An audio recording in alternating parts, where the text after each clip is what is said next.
Hey guys, welcome back to the channel. This is part 1 of our story. If you like this what if story and want to see part 2, let me know in the comments below. Before we start, don't forget to like, subscribe, and share this video with your friends.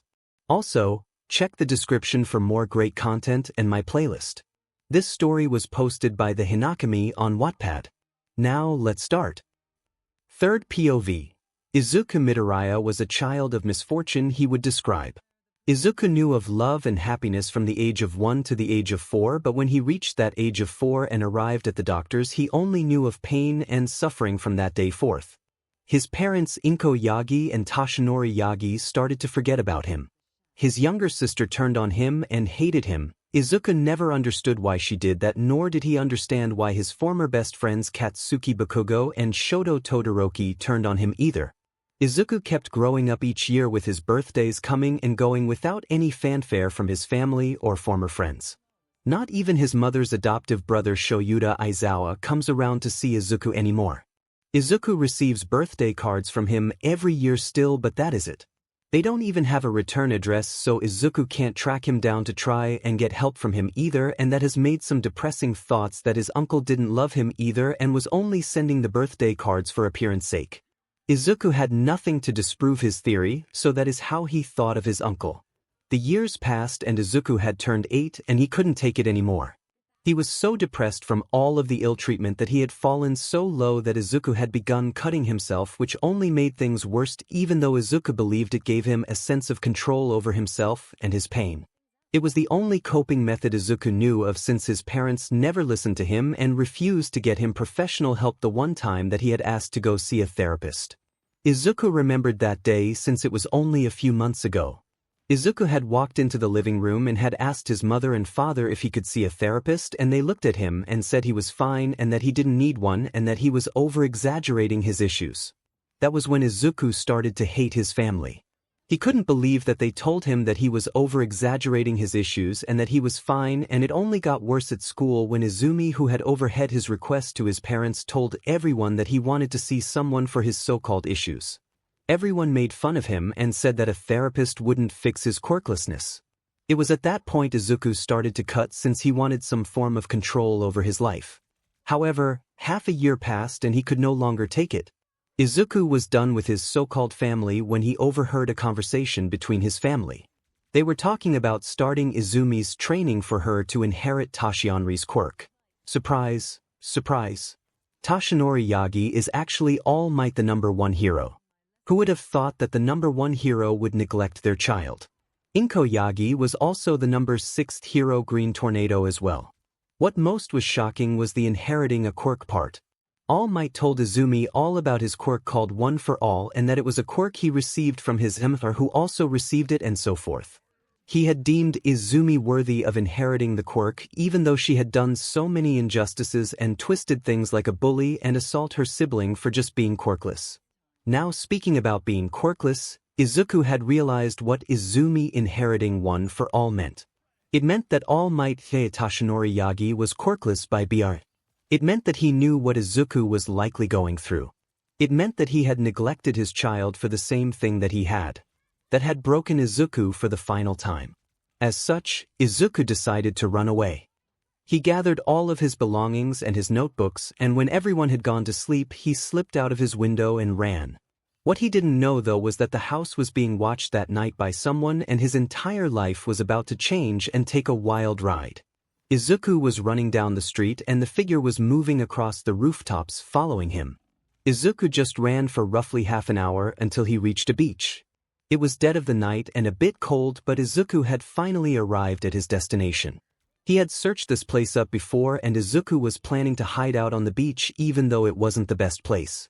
He would use it to train and then go hunt for food during the day. However, as Izuku started to move some things around and prepare himself for the night, he heard a sound come from behind him, and he grabbed a metal pole near him and swung it with all the strength his feeble body had. However, the pole was caught, and in front of Izuku stood a tall man with white hair. Izuku felt as if he should know the man, but he couldn't remember ever meeting here. Izuku snapped out of his thoughts when the man spoke, and Izuku backed up as he dropped the pipe and was on guard and expecting to be beaten as everyone else does to him. Young man, why are you outside at this hour and why does it look like you are trying to sleep here? The man asked and Izuku looked up at him confused on why he hasn't beaten him. The man noticed Izuku's confusion and asked him about it. Why are you looking confused? Did you expect me to do something or ask something else? He asked and Izuku nodded his head. I'm quirkless. What? Why aren't you hurting me as everyone else does? Even my parents neglect me, so why aren't you harming me since I am worthless? Izuku asked as he glanced at the man between his arms and the man's eyes widened. What? He stated in shock and Izuku flinched back expecting to be hit, but he soon found himself pulled into a warm hug. Izuku didn't know why he felt safe with this man. He felt as if he could trust the man more than his family, so he decided to ask the man. Mister, why do I feel safe with you? Safer than I do with my family. As if I know you. Izuku asked and the man chuckled. Well, we have met before but you wouldn't remember me. No you wouldn't and I am sorry for that my son. The man said and Izuku's eyes widened and he pulled back trying to figure out what the man just said. You heard me right Izumi Yagi. No Izuku Midoriya. You are my son and I am sorry I haven't been here for you. I didn't return when Inko got together with Toshinori Yagi since I thought she and you would be better off but it seems I was wrong. The man said and Izuku asked for his name and he told him. Son, my name is Hisashi Midoriya. Hisashi stated and Izuku nodded his head. Izuku then asked what he was going to say before he corrected Toshinori's name and Hisashi said it was nothing. I'm assuming you were about to say All Might. Izuku said and Hisashi's eyes widened and confirmed. I know.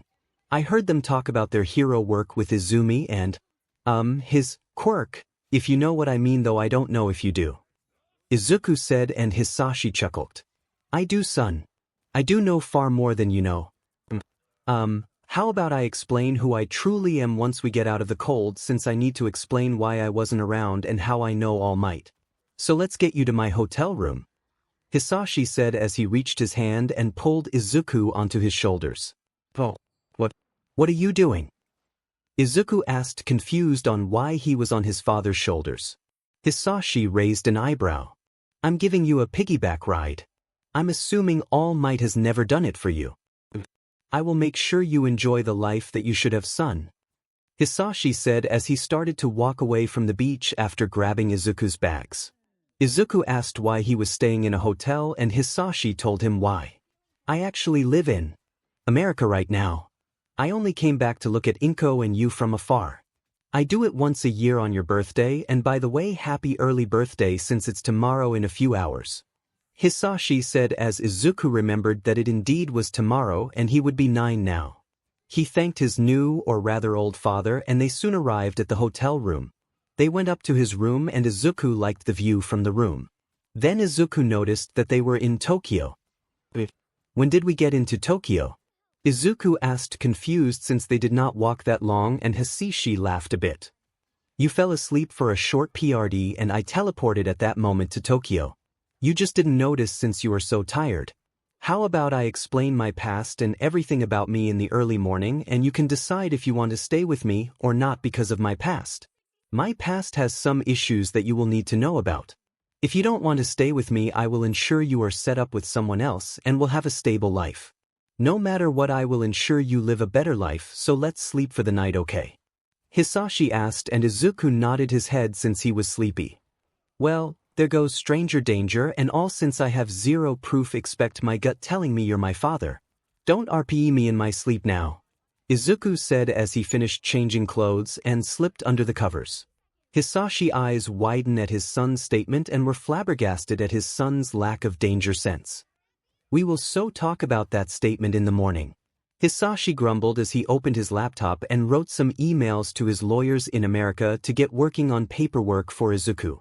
Hisashi was also glad that Inko never legally declared him dead since that left a huge but loophole for Hisashi to exploit. Inko never legally divorced Hisashi and the marriage had happened in America due to him taking her there for it. He had ultra motives for doing that like if he ever wanted to take Inko and just leave everything behind which he had planned to do when All Might had attacked him that day.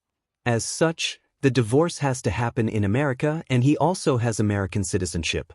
This also meant Izuku had American citizenship as well, but the Japanese government didn't know about Hisashi and Inko being married since it happened shortly before Izuku's birth, and they hadn't had time to transfer the document to Japan for them to recognize it. As such, Inko could legally marry in Japan, but this meant she voided the marriage in America, and he would get full custody of Izuku in the American court system due to her fidelity that she committed and Izuku also being an American citizen with Japanese citizenship. Thank God I never got her American citizenship, or else this would be harder to do. Hisashi thought as he requested his lawyers to prepare everything to get the courts to void his marriage and grant full custody of Izuku to Hisashi. Unknown to everyone, Hisashi was actually a very successful businessman and had an empire back in America. It was called the Midoriya Enterprises and was the #1 business. Everyone wanted a piece of the company and many have tried to marry him, but he never remarried since he didn't want to. Everything was actually willed to Izuku already, but now it would be easier for Izuku to take control of everything since he will be involved in it. Third POV. Izuku felt so comfortable. He felt so relaxed and safe. He realized he hasn't felt like that in a long time during his sleep. Then he realized and wondered how he was feeling like that when he should be in a dump right now on the beach. I was found by someone who claimed to be my father. Izuku thought as he pushed himself up quickly and looked around. Then he felt himself being pulled straight back down onto the bed. Go back to sleep since you only slept for 6 hours. You need a minimum of 8 since you are a growing boy. Hisashi grumbled as he pulled Izuku in close to him against his chest, and Izuku didn't know what to do. He's never been hugged since the age of 4. Good. It feels so warm. Izuku thought as the warmth from Hisashi made him fall right back to sleep without him even trying to. Soon a few more hours passed and Izuku woke up to a smell of food. Then his stomach grumbled and he was embarrassed. Hisashi came out of the sweet kitchen and smirked at him. I hear you are hungry. Come enjoy the food. Hisashi said as Izuku got out of the bed and cautiously made his way to the table and looked confused. What do I do? I'm not used to eating with others. I've always had to make my own food and I had to retreat to my room since I couldn't eat in the dining room since they would always ask why I ate so much food when I barely ate anything at all. Izuku's state and Hisashi had to control his anger at Inko. How the F is that the same woman I fell in love with? Dear God, brother, I am said with the 8th user of your quirk. Hisashi thought as he put the food on the plates on the table and picked Izuku up and put him into the seat. It's okay to sit with me and eat. Just enjoy and let me know if you want more. We need to ensure you get a proper diet in you moving forward so your body can make up the growth it has missed out on due to their neglect. Hisashi stated and Izuku thanked him for the food and slowly ate and had a bit of territorial aspect with his food that Hisashi noticed. He's likely had to defend his food from other kids that wanted to cause him problems in school. That will need to be worked out of him with time. I need to make sure he sees a therapist. Hisashi thought. Soon they finished eating and Hisashi cleaned the food as Izuku just sat there. Hisashi then gave Izuku a glass of water and himself some as he sat down and looked at Izuku. Okay, first. In the future, don't go with strangers that claim to be family. You are lucky that I am actually your father, but besides that, I promised you the truth of my past. Hisashi said and Izuku just smirked with a toothy grin. Hisashi just rolled his eyes at the toothy grin. Good. Just like my brother with that grin. Hisashi thought. So, God, you are likely going to hate me for this, but no, I don't do it anymore, Hisashi said and Izuku just looked at him and spoke. I doubt it can be worse than you being all might and neglecting your stepson who is quirkless when you were quirkless as well, or being a mother and neglecting the son but doting on the secondborn and forgetting the firstborn. My standards are quite low, so just shoot. Izuku said with a blank face that Hisashi had an urge to laugh. Dear God, you have had to mature quite quickly due to your situation. Hisashi muttered and Izuku nodded his head. Hisashi decided to start the very beginning. I guess let's start with One for All and the full story of it since I am connected to it. There once were 2 brothers during the dawn of quirks. The older and the younger brother were close. So close, but yet they turned against each other. The older brother decided to gather forces together and work against the government since they were not protecting the quirked individuals, but soon the old brother got twisted and wanted power for himself. He wanted control and his quirk allowed control. He used his quirk for evil and gathered his forces and waged war during the dawn of quirks. This older brother's name was lost to time for most people and he was soon called by his quirk name All for One. His quirk allowed him to take, give and combine quirks at his will and he used this to control people through fear. The younger brother opposed him and was thought quirkless at the time. The older brother thought that if he kept him safe in his twisted mind and forced a quirk on him, then the younger brother would join him. The younger brother was locked in a locked room for a while, but in the end, he opposed the older one with the quirk that was granted, but what the older didn't know for a while was that the younger brother quirk merged with an unknown quirk inside of the younger ones. It became a whole new quirk called One for All. That is how that quirk came to be created and transfer through 8 different people, with the 8th being All Might. Hisashi said as he stopped and took a drink of water and then looked at Izuku, who was listening carefully. Now you might wonder where I come into this. Well, I am the retired villain of Japan known as All for One and I am over 200 years old and you were also not born quirkless. Hisashi stated and watched Izuku's expression change from many things. Shock, sadness, confusion and anger. Did you take my quirk? Izuku asked and Hisashi nodded. But Izuku asked in a tense tone as a few tears leaked out. Because I was afraid you would hurt yourself with it. It's an advanced version of mine and it activated right after bullied, which a baby having a quirk that could take, give, combine, and copy quirks that would be dangerous. I had intended to give it back but All Might found me soon after your bullied and I got damaged and hurt in the fight. I almost died from it and I'm still not fully recovered from it. The quirks that I stole over the 200 years are what keeps me alive. I can give you your quirk back right now if you want. Hisashi stated and Izuku nodded his head and Hisashi touched Izuku's head and he felt pain but it was less painful than all of the beatings so he didn't scream. I'm impressed you didn't scream, Hisashi said and Izuku said he's had worst, which made Hisashi pale a bit at that. Hisashi really wanted to hunt down the people that had hurt his son. Well, in that fight I had also done damage to All Might. It's why he is so skinny, which I'm proud of now, wondering what I know. Hisashi said with a smirk on his face. So, you're retired now from your villain affairs? Izuku asked and Hisashi nodded his head. Indeed, I don't do anything in the underworld anymore. I do still have contacts that feed me information about important attacks or things that happen so I can keep myself up to date, but I focus mostly on the American underworld and not Japan.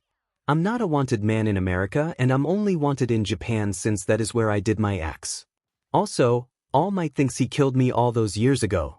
I am now the business owner of Midoriya Enterprise, which is the #1 business of America, which means I'm extremely rich, which considering I had 200 years to amass wealth means a lot of money. Hisashi joked and Izuku laughed a bit as well. So, if I wanted to be a hero still, even with what All Might did to me, would you be cool with it? Izuku asked a bit shyly. Not in Japan, no. In America, sure, since that is where we are going. I also have connections with the American Hero Commission and government that knows my secrets of being old as hell and being All for One. As long as I don't go stealing a SHT ton of quirks from normal citizens and only criminals, then they won't bug me and I can live as I want to. They would be interested in hearing about me having a son that wanted to become a hero. Hisashi stated and Izuku smiled greatly. Though he had a problem. But I don't want to make people quirkless. Izuku said and Hisashi rolled his eyes at his son. You seem to have forgotten your quirk is All for One advanced. You forgot yours has the ability to permanently copy a quirk without stealing it. You have to be in prolonged contact for about a minute or so from what I could tell, but you could likely train that down. Anyway, I have 200 years worth of quirks that you could copy from the first time around. After that, once you get a provisional license or during hero training, you could copy from thugs, criminals, villains, and anyone else that you run across in the hero field. Hisashi stated and Izuku's eyes widened at that and smacked his head. That is when Hisashi noticed something red under Izuku's sleeve and he grabbed Izuku's arms and pulled the sleeve down and went pale at what he saw. Oh, son. When did you start? Hisashi asked. Izuku looked down in shame. It's the only way I could have some control. They wouldn't let me go to a therapist. I needed control of something in my life. Izuku said as he broke down in tears, and Hisashi moved to him and pulled him into a hug and rubbed his back. It's going to be okay. Just promise me if you ever feel like you need to cut, then come to me. No matter what I am doing, I will stop it for you and we will talk. Even if I am on the phone with someone. Nothing is more important than you. Hisashi stated, and Izuku nodded his head. I will have you set up with a therapist that knows all about my past when we arrive in America. He works for me for quite a few years and can be trusted with secrets. Hisashi said, and Izuku thanked him, and Hisashi said it was okay and it's only the start of the love and care that Izuku would receive from now on. Soon they calmed down enough and moved back to the bedroom and sat down on the bed and just hugged each other and bonded a bit more. When are we going to leave Japan? I don't want us getting stuck here once they noticed I'm gone, if they haven't already, which is doubtful in my opinion. Izuku asked as he laid pressed against his father's chest, listening to his heartbeat, which made Izuku calm down so much. Hisashi thought it over and decided they would leave that afternoon. I'll cancel the last meeting I had scheduled since I was in Japan. I can do it via remote location and just tell them someone important came up that required me to return to America ahead of schedule, so they won't complain. Also, far as I can tell, they indeed haven't noticed you yet. It's Saturday right now and I'm doubtful they will notice until Monday, when the school should call to report that you didn't show up for classes. Hayashi stated, and Izuku nodded his head. After resting for a bit longer, they decided to get up and changed as Hisashi called the private plane to get ready to depart early. Izuku played around with feeling his quirk inside of himself, and he was adapting a bit to it and the feeling of it. After about 2 hours the plane was ready and they headed off to the airplane. You own a nice plane, Dad, Izuku said, and Hisashi chuckled, and Izuku wondered what was funny. Do remember, you are my son, meaning you own all of this as well, since you are the only child I've had in 200 years. I never got with anyone outside of your mother. Now I wondered what pulled me to her in the first place with how she turned out. She and you are the reason I decided to retire, but now I wonder if it was just fate wanting you to be born and fall into my care instead of me and her really being together. Hisashi stated, and Izuku just stayed silent and was a bit sad that his dad has been alone for so long. Izuku hugged his dad and said, Don't worry. I am going to be here now for you. You won't be alone anymore. Izuku said with a smile as he hugged his father, and Hisashi smiled with a tear down his eye. Oh, you remind me so much of your uncle. You two act so much alike.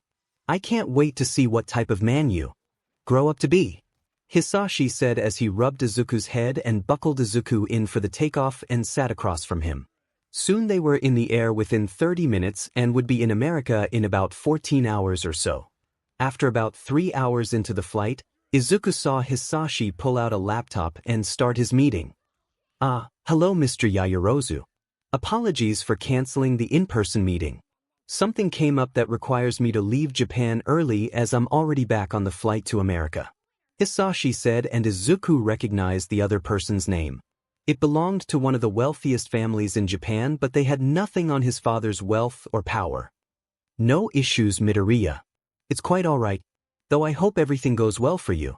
The man said, and Hisashi nodded his head, and they started to talk about the business deal for the next hour or so. Soon Izuku's stomach rumbled and Hisashi heard it. Sorry, Mr. Yaoyorozu, 1 second, Hisashi said as he stood up and grabbed some food from the small kitchen area and made a sandwich and some fruit, and then gave it to Izuku. Son, here is some food. Eat up. We will get your health checked by the doctors when we return to America, so we can make sure you are getting everything your malnourished body needs. Hisashi said, forgetting the business video chat was still going, and then he heard Mr. Yaoyorozu asked him what he just said about a son. Hisashi, did I just hear that you have a son? Mr. Yaoyorozu asked, since he was an old friend of Hisashi, though he had no knowledge of all the past things he did. Yes, you did. Doubt you would pretend you didn't hear that though, would you? Hisashi asked with a roll of his eyes at Mr. Yaoyorozu on the other side of the screen. No. I won't. When have you had a son? Mr. Yaoyorozu asked. I've had a son for 9 years now. I was separate from my family for years since I had that accident, and when I returned I found my soon-to-be ex-wife with another man and just stayed away. I just found out last night that my horrible soon-to-be ex-wife and her new husband in Japan at least have neglected my child. 'Tis Momo's father name that I am making up. They neglected him, and their child that is almost a year younger would assault him since he was assumed quirkless, which is bullshit. Everyone. God, I don't want to talk about it. Hisashi said with anger in his tone that Seth Yaoyorozu picked up. I understand. If we ever get the chance, we should introduce our children as they might become friends, since being from well-off families makes it hard to find trustworthy friends that aren't after your money. Mr. Yaoyorozu stated, and Hisashi said he would consider it for the future since he would be making sure Izuku is healed before trying to introduce him to people. Soon, Izuku fell asleep and just slept through most of the flight. Third POV. Izuku was currently in a nightmare, or what he would describe as hell. He was living through his memories of his life up to that point, and of course, it was literal hell on earth for him due to all of the physical and verbal violence that Izumi Yagi, Shoto Todoroki, and Katsuki Bakugo had shown him over the years. This nightmare also included all the bullying he received from the other students as well, and the fact that the teachers did nothing when they saw it. Soon though, he broke out of his nightmare with a happy thought of his father. Izuku woke up and looked around and realized he was having a longing to cut. He wanted to find something to cut with before the words from his father hit him from before. I promised him I would go to him. Izuku thought as he moved around the plane in search of his father and found him in the back on a video call. Izuku didn't want to interrupt him though, so he just stood there, but he made slight sounds that Hisashi with all of his quirks noticed and turned his head. Hisashi paused the video call sound from his end and asked Izuku what was wrong. You said to come to you when I want to. Izuku stuttered, and Hisashi got the idea. He quickly moved to Izuku and checked his wrists for any fresh wounds but found none. It seems his mind is forcing the promise to the front of his mind since I've shown him kindness. So he seeks me out due to it. It's a start to getting him on track to being healthy again. Hisashi thought. He then asked what caused the urges to cut, and Izuku explained he was in a nightmare of all of his memories. Hisashi nodded his head and pulled Izuku into his arms and went and sat down in front of the laptop with Izuku in his lap. The people on the other side were surprised to see a young child with their CO. The people on the other side of the screen were all of the board members for Hisashi businesses. They would operate the companies that he owned when he had to work on different things. Hisashi soon unpaused the sound so he could talk. Okay, where were we? He asked, and they were all silent. He raised an eyebrow before one of them asked who the young man was. Oh, this is the future CEO of Midoriya Enterprise. My son Izuku Midoriya. Hisashi stated, and everyone was in shock, and Hisashi just laughed at their reactions. One of the older members of the board spoke up and asked him when he had a son. Hisashi sighed and looked at Izuku, who had fallen asleep against his chest. He just turned 9 today actually, or yesterday. Time zones and all. Anyway, he is my biological son I had with my wife, who I am now divorcing. She got together with another man after my injuries. You all know that I received it 8 or so years ago. I come to Japan near his birthday each year to just look from afar, and I found him running away from my soon-to-be ex's house at night. Turns out what I didn't know was that he was being abused and neglected, just because he was falsely diagnosed as quirkless. He has a stepsister who physically bullied him with other people in Japan since they don't look good on quirkless people, and his mother and stepfather just completely neglected him. His mental health and physical health aren't good right now, so it will be a bit of time to get him to have self-worth and all, but I'm already seeing positive signs with him just receiving kind treatment from me. He's actually pretty diamond smart since I've looked over some of his notes, and he defiantly takes after me in intelligence. Hisashi said as he picked up one of Izuku's notebooks about heroes and their quirks. The board members nodded their heads and asked some more questions. Sir, will he be attending school or receiving homeschooling? I'm asking since several of us have children that attend the private middle school here in the city, and our sons could likely become friends with him and show him actual kindness since he hasn't received that type of care from those of the same age as him. Asked one of his senior board members, and Hisashi thought it over. I will likely homeschool for the remaining semester since it will be a start of a new school year next semester. It will also allow me to help his mental state more before introducing all of that to him. Hisashi responded, and they nodded their heads. We could also slowly introduce the kids. I'm assuming you will bring him to the office with you for a while. We could bring our children for a few hours before having them leave and slowly introduce them so he adapts to them. This way when he does start school he will already know people and feel more confident," stated another senior board member, and Hisashi nodded at that and approved of. Soon they finished talking about Izuku and moved back to business. They talked about some new expansions to the business and taking over a support company that interested Hisashi. Midoriya Enterprise was more or less in any and all markets since it has been around for almost as long as Hisashi himself has been for. The really senior board members knew the truth behind Hisashi since they have been with him a long time, but the younger board members only knew bits and pieces and would be told over time everything. Soon Izuku woke up again and realized he was sleeping in Hisashi's lap and tried to get out, but Hisashi stopped him. "I see you are awake. How are you feeling?" Hisashi asked, and Izuku stopped and thought. "Better. I'm still getting used to all of this, but having you around helps with the thoughts," Izuku said, and Hisashi nodded his head. He gave Izuku a banana to snack on since they were only an hour or so from landing. Soon the flight ended and Izuku realized where they were at. They were in the United States on the East Coast. More accurately, they were at the JFK International Airport in New York, New York. Now that I think about it, I didn't ask exactly where you live at, did I? I also never asked for 100% proof like a DNA test either before I accepted you as my father. But my standards have really fallen so low," Izuku stated, and Hisashi felt an urge to slap his forehead at his son's antics. "I'll have a DNA test done to show you are 100% mine, and I have your BRTH certificate and records in my home. You do have American citizenship after all, since I'm an American citizen, which I got over 100 years ago since it was useful. Also, in regards to where I live, do you know Central Park?" Hisashi said and asked.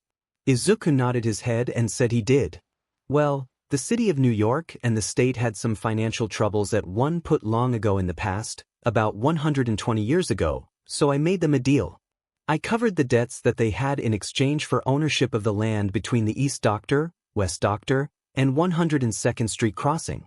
This gave me a lot of land and I still let it be used by the public, and only where the house is built is blocked off. The house is located closer to the Lasker rink and the small pond area next to that. It's a bit in the woods so we have privacy, but it's in that area," Hisashi said, and Izuku had a rough idea of where it would be located based on his father's description. Soon they got into vehicles that had appeared for them and were driven to the home, and Izuku could say that he really enjoyed the look of the home. It was a nice wooden log cabin type home that blended right in with all of the trees in the North Woods area of Central Park. Back view, front view, but not seen by anyone except anyone that gets close to the home. Living room, kitchen, dining room, sauna, Izuku's bedroom, Hisashi's bedroom, pool room, home gym, and workout space, training room for quirks or combat. Hisashi had shown Izuku around the entire house when he received a notification on his phone. "Let's head upstairs. There are a few people I want you to meet with," Hisashi said as they headed upstairs, and Hisashi had Izuku sit in the living room and wait as he went to the front door. Izuku just looked around and waited until he heard his father and some other voice come into the room. "Son, I want you to meet Seth King. He's a loyal friend of mine that knows everything about my past. I've also given him a quirk that helps slow down his aging, so he is a bit older than he looks. He appears in his 50s, but he's actually about in his 70s," Hisashi said as he introduced Seth King to Izuku. "Hello, young Sr. Izuku. I am Seth King and I perform almost all legal matters for your father over the decades that I've worked with him," Seth stated as he shook Izuku's hand. "If you ever run into legal trouble or trouble in general and you can't get a hold of your father, then I want you to call me and I will come to you and work on getting a hold of your father while I handle whatever issue you are in," Seth stated, and Izuku nodded his head as Hisashi gave Izuku a new phone since Izuku didn't have one. It had a handful of numbers pre-programmed into it like Seth King's number. "Anyway, Hisashi, I've brought all the documents you will need to legally break the marriage with Inko since she's done what she has done. I'm assuming she's completely forgotten that she married you in America, and since you disappeared never thought of needing to break it, but since she married in Japan after you guys married in America, then your marriage is legally voided. We just need the court to recognize it as such. Also, I've got a kit here to take BLD from both of you since the court will want DNA proof that Izuku is your son, since if they are going to void your marriage and award you full custody, then they want 100% proof of him being yours. It would also help if we had evidence of the neglect. So I would like to have a person that is associated with the quirk copy Izuku's memories. This will allow them to provide it to the court, and it will allow the court to remove any rights of Inko to see custody of him in the future. It would also prevent the Japanese courts from doing anything as well, since it would put them in a tricky situation to try and grant rights to a neglectful parent even if she is a hero. Stated Seth King. Izuku asked what about the secrets of his father since he now knew them, and Seth said that Izuku could willing block memories and that the quirk that would be used required him to consent to see any memories, so he would willing to bring the memories to the forethought and they would be copied. Izuku agreed to undergo this since it would also help his father and the therapists get a better understanding of what he went through so they could help him. They talked a bit more and Izuku's BLD was taken and so was Hisashi's and put into sealed containers. Izuku decided to ask what Seth's BRH quirk was outside of the slow-aging quirk he received from his father. My BRH quirk is actually the ability to understand all aspects of a document. It's a passive quirk, so it's always on. It makes me perfect for being a lawyer, but the weakness is that it had to be a physical document, so digital documents don't work. Sadly, that's a huge drawback in this day and age, but I get around it by printing all documents off and having a physical copy for myself. It's why I handle all the legal matters for your father, since I can ensure no one is trying to hide things in contracts that he will sign. Seth stated, and Izuku loved how it worked. Since you know about Dad's quirk, I'm assuming you know mine. Izuku asked, and Seth nodded his head. I'm assuming you want to copy my quirk. Seth asked, and Izuku nodded his head. Let's wait until you have more control of your quirk and you get some that will help you handle the drawbacks of mine. It gives headaches that you have to get used to or use medicine for. So find a quirk that helps counter the effects, and I will be fine with you copying it, since it will likely be too much for you, since even I found it hard to deal with when I was your age. Seth stated, and Izuku nodded his head while Hisashi chuckled at Izuku's longing to copy quirks already. The adults talked a bit longer before Seth got up to go handle the court documents and the DNA test. Hisashi took Izuku into the kitchen and they worked together and made a meal since it was getting a bit late. Tomorrow we will go and have you meet the therapist that you can tell anything you want to. After that, we can go and get you new clothing and items for your room. Hisashi said, and Izuku nodded his head and couldn't wait for the next day to come, unlike the previous week when he dreaded the next day coming. Though unknown to both of them, the Yagis, Bakugos, and Todorokis were all scrambling to try and find Izuku Yagi, but they will not have the luck of doing so. Third POV. As Izuku woke up on Monday and went about his day to see the therapist and getting things for his room and personal clothing since he was close to running out of clean clothing, the Yagis woke up on Monday not suspecting anything being wrong. Why would she, since she never paid attention to her brother any time outside of the beatings that she would give him? As such, she woke up and started about her normal schedule without even batting an eye at not hearing her brother, who was always silent, to begin with. Though something in the back of her mind nagged at her that something was off, but she didn't pay it any attention. Soon she finished eating breakfast and left to go to the school where she met Bakugo and Todoroki on the way. Endeavor is good in this one, and Todoroki got the scar by spilling the teapot on himself when he knocked it over at a young age, meaning Ray never went to the mental ward. They walked towards the school together and Bakugo asked where the Deku was at so he could scare him, and Izumi said he was likely at school already since he was known to go early or arrive just before the bell to try and avoid them. Soon though they arrived at the classroom and sat down. They noticed Izuku wasn't in his seat and that he likely was going to come right before the bell. However, he never arrived. Izuku Yagi never came at the bell or even after it, and the teacher did the roll call and call for him, which he didn't answer. The teacher asked Izumi if he was sick or something, and she shrugged and said she didn't know. The teacher said that she would just ignore it for that day. This was typical because the teachers honestly didn't care at all. Why would they when they have let Izumi and everyone else hurt him for years and never stopped it? As such, the teacher moved forward and started the lessons, and the feeling that Izumi had inside of her that ate at her grew more and more as the day passed. All three of them were sitting together at lunch, and Izumi asked why they even started to bully Izuku in the first place. Todoroki spoke up and said it was because she didn't want him to get hurt since he refused to give up his dreams of being a quirkless hero. I think we should stop. We've gone too far. We're no better than villains attacking a civilian because we've even used our quirks to harm him as well. Izumi said, and both of the boys flinched at that statement. They thought it over and agreed that they should stop since they didn't want to ruin their chances of being heroes. They all agreed to treat Izuku better and stop calling him Deku, but what they didn't know was that it was too late. Their actions have consequences, and even as 8 and 9 years old their actions have caused damage that they can't be taken back. After school was over they all headed to the Yagi house and entered the home to find parents of all 3 children there. They were having an early dinner since Toshinori had invited them over since it had been a while since the last time all 3 families had gotten together. Have you seen Izuku? He didn't show up to school today, Izumi said as they entered the living room. This caused concern across everyone's face as Inko decided to check Izuku's room. I'm wondering if he is just sick and stayed in his room without us noticing when we went out today for work, Inko said as she went to Izuku's room to find him not in the room. However, she did find a note. She started to read the note before she fell to her knees and into tears.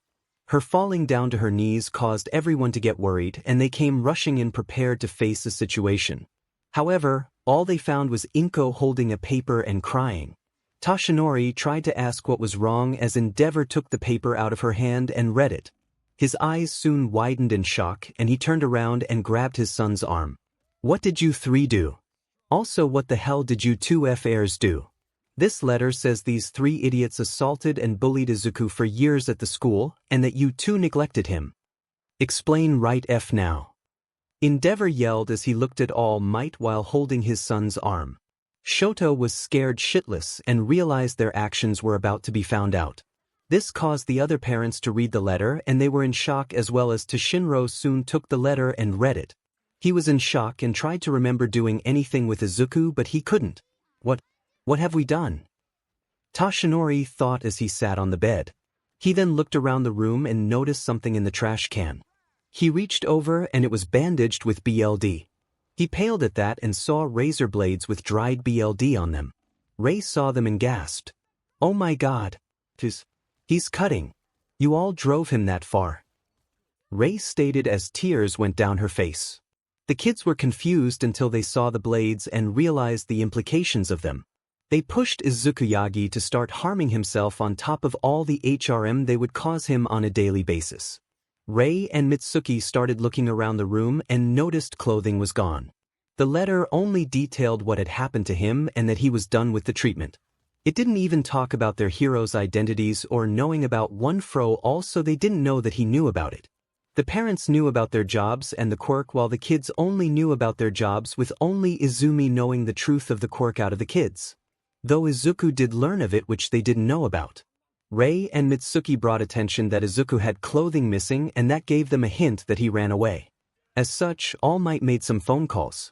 Several calls went out to Principal Nizu of UA, Grand Torino, Sir Night Eye, the detective, Recovery Girl, and Eraserhead, who was Inko's adoptive brother. After a few hours, they all arrived at the Yagi house to get a handle on whatever situation All Might had called about. So let's get this straight. You, Toshinori and Inko, neglected your son Izuku for years, all because he was quirkless. Then we also have the 3 idiotic children who believed it was best to stop Izuku's dreams of being a hero by physically and verbally bullying him for years as well. We also have the fact that he is most likely suicidal due to all of this, but we can confirm the fact that he physically harms himself, and last but not least we have the fact that he has run away and you don't know when. Sir Night Eye stated out loud and the Yagis and the 3 kids nodded their heads. Everyone groaned at the mess of a situation that they have found themselves in, though Aizawa was downright sad. He decided to speak up though. Inko and Toshinori, he said, and they looked at him with everyone else looking at him. I'm telling you this right now. Once we find Izuku, I'm removing him from your custody and he will be living with me moving forward. Since you want to only dot on your daughter, that's fine because I will take care of him. Aizawa said with a glare, and the 2 of them flinched back but tried to argue that he is their child. I don't care. Moving forward, Inko, you are no longer family. Izuku needs more than what you two can provide for him, Aizawa said as he got up and started to leave. I'm going to go out and search for him. Nizu, send me any useful information from them that might help me, Aizawa said, and Nizu said he would. Soon Aizawa was gone and they were all quiet. Nizu then looked at the kids and then at the parents before thinking. You kids are lucky. None of what you did is on your record. If it was, you wouldn't walk in UA doors at all, Nizu stated, and they stiffened up. Endeavor scoffed.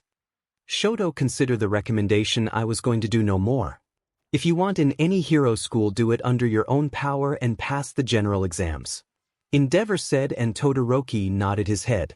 The Bakugos were hesitant to even allow Katsuki to even go to hero school, but decided to allow it, but only after he goes through therapy. Nizu latched onto that idea and suggested that all 3 children should go to a therapist and anger management to ensure they fix themselves before UA. Let's be clear.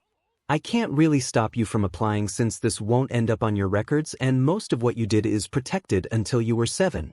So, you are lucky. But I can, and I will make your time at UA a bit less enjoyable.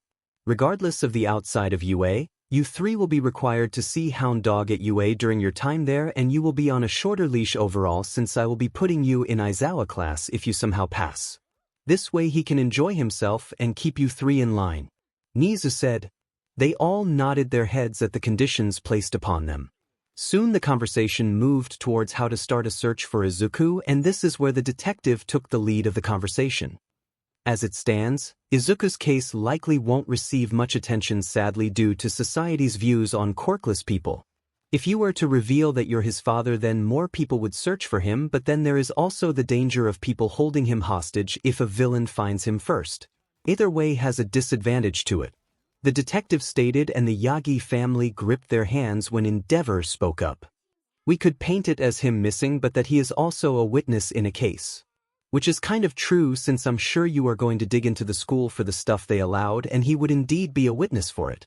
This way he can put more focus on finding him, and we can do it via my office instead of All Might's office, Endeavor suggested, and Nizu agreed with that route.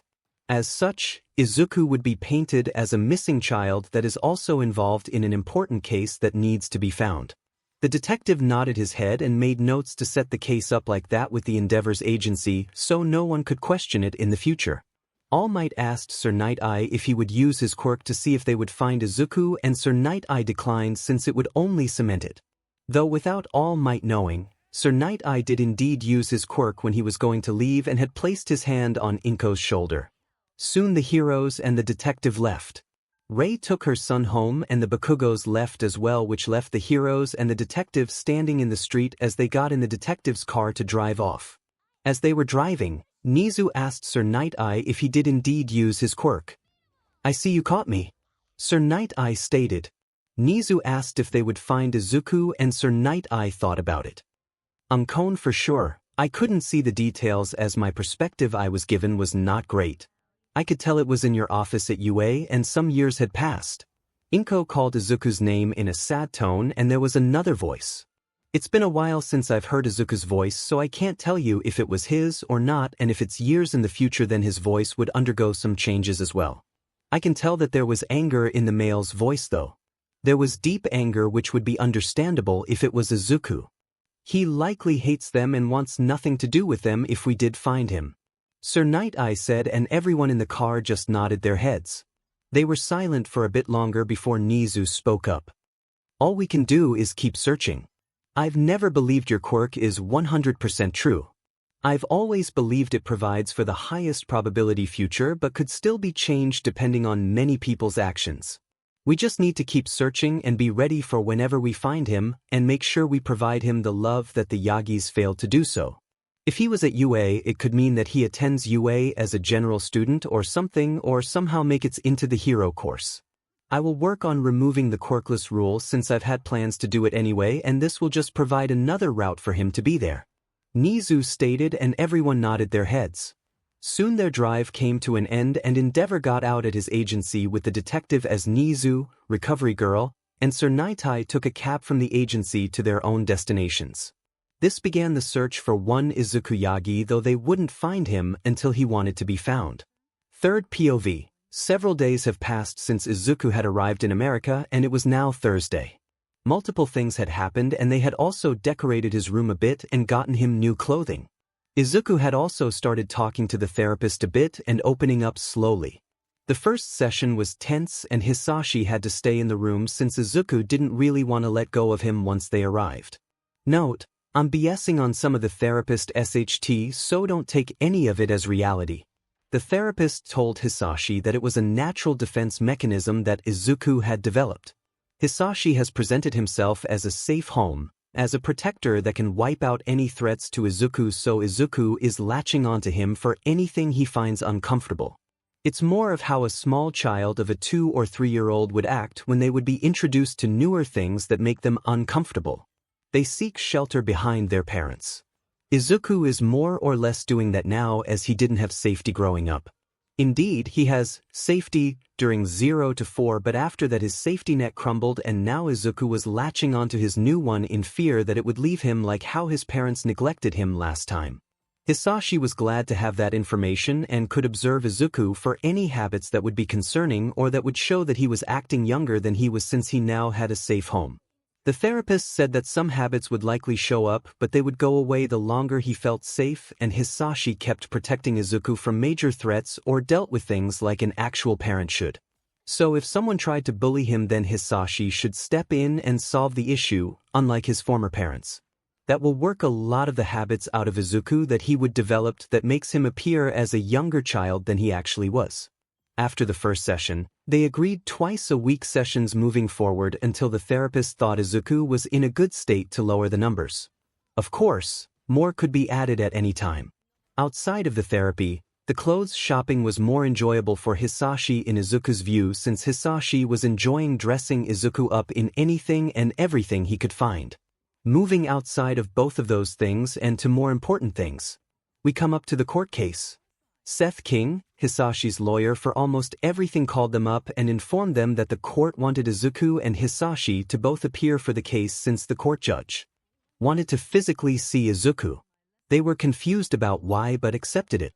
That is how they found themselves waiting outside of a courtroom with Seth King, who was acting as the lawyer. They were soon called into the courtroom and stood with their lawyer. Izuku jumped in his father's lap since there were only 2 seats. The judge called for the court into order and there was an attorney representing the government and then their side since they were requesting something of the government, so they had a representative there. Let's begin. You may be wondering why I called you here, Mr. Midoriya. I wanted to physically see the said child that was being claimed to ensure that they were indeed real. I also want to use my quirk on him. My quirk allows me to tell if someone is telling the truth or not, but it's subjective to that individual person's knowledge. Are you willing to consent to this, Izuku? The judge asked Izuku, who looked at his dad. This is your decision, Izuku. Just know I will be here if you feel uncomfortable with any of her questions, okay? Hisashi said, and Izuku felt less tense after that and agreed. The judge said Izuku could stay there if he wanted to sit in the seat next to her. Izuku decided to go up to the seat. When did you first meet Hisashi Midoriya? The judge asked Izuku. He looked at her and started to answer. I first met him, as far as I can remember, on the beach where I had planned to sleep the night since I had just run away from my mother's and who I know now is my stepfather's home. But Dad knows me from beer since he was there the day I was born based on what he's told me.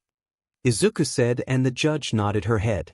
I have watched the memories that you brought to the front of your mind for the court officer. Can you tell me what your relationship is, or rather was, with the 3 children in the video? I want to confirm what was provided to me. She asked him and Izuku explained who they were. She then asked how Hisashi has treated him so far and if he was being good to him. I don't know how to define if he was doing a good, really. Izuku said, and she asked for a bit of detail on that. I've only known pain and suffering, so anything outside of that is really better compared to that. Dad has taken me shopping for clothing, though I am sure he got far more enjoyment out of dressing me up in all different clothing. Izuku said, and they could hear Hisashi chuckle under his hand. He's also made me food when I always had to make it myself in the past. He's sat with me when I didn't want to be alone for the first therapy session since Izuku said as he stuttered on the last part. Izuku, it's fine if you can't say it.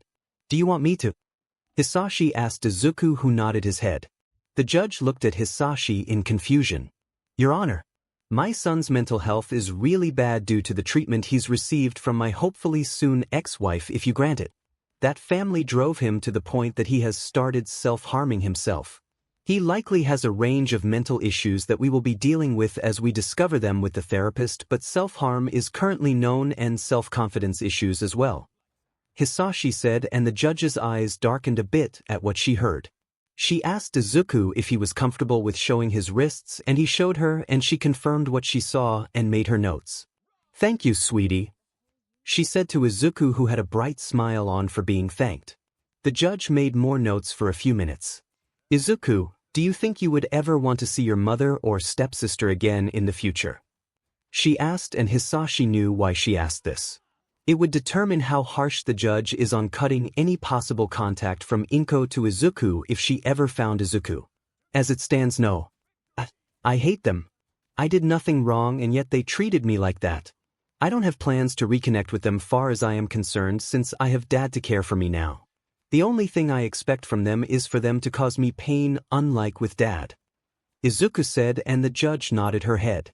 After a few more questions, the judge told Izuku he could return to Hisashi. Thank you too for coming here today. The judge started off with and looked at Hisashi. As it stands, you have provided enough proof that your marriage should be ended. I normally would require you to attempt to get in contact with the other party with reasonable attempts to have both sides present to end a marriage, but due to the fact that the other side has caused harm to a child that is involved in this case and said child has a hatred for the other party that I can confirm with my quirk, I cannot in good concise allow the other side to find the location of the child via the court's actions, stated the judge before looking at the lawyer for the government. If the government has no opposition, then I will grant a nullification of the marriage with Inko Yagi, formerly Inko Shimura, before she married the second man in Japan, even though she was married in the United States as Inko Midoriya, the judge said as she looked at the government lawyer. The lawyer shook his head and said they had no objections to the court order for that. Next was the part about Izuku.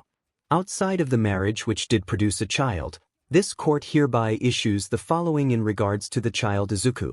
This court finds that Inko Yagi, formerly Inko Midoriya, formerly Inko Shimura, is unfit to care for the child involved in this case, Izuku. We find that all custody will be awarded to Hisashi Midoriya. No child support or any monetary compensation will be awarded since it would involve contacting said other parties involved, which would endanger the life of the said child. This court also sees fit that a restraining order will be applied against Inko Yagi, formerly Inko Midoriya, formerly Inko Shimura, as well as Izumi Yagi. However, this court acknowledges that this restraining order has no effect outside of the United States of America. The judge stated and looked at Hisashi's lawyer, who accepted the terms, and the government lawyer, who accepted it as well. The judge then continued for a bit longer. This court also finds that Izuku is indeed a United States citizen even though he was born in Japan, which grants him Japanese citizenship.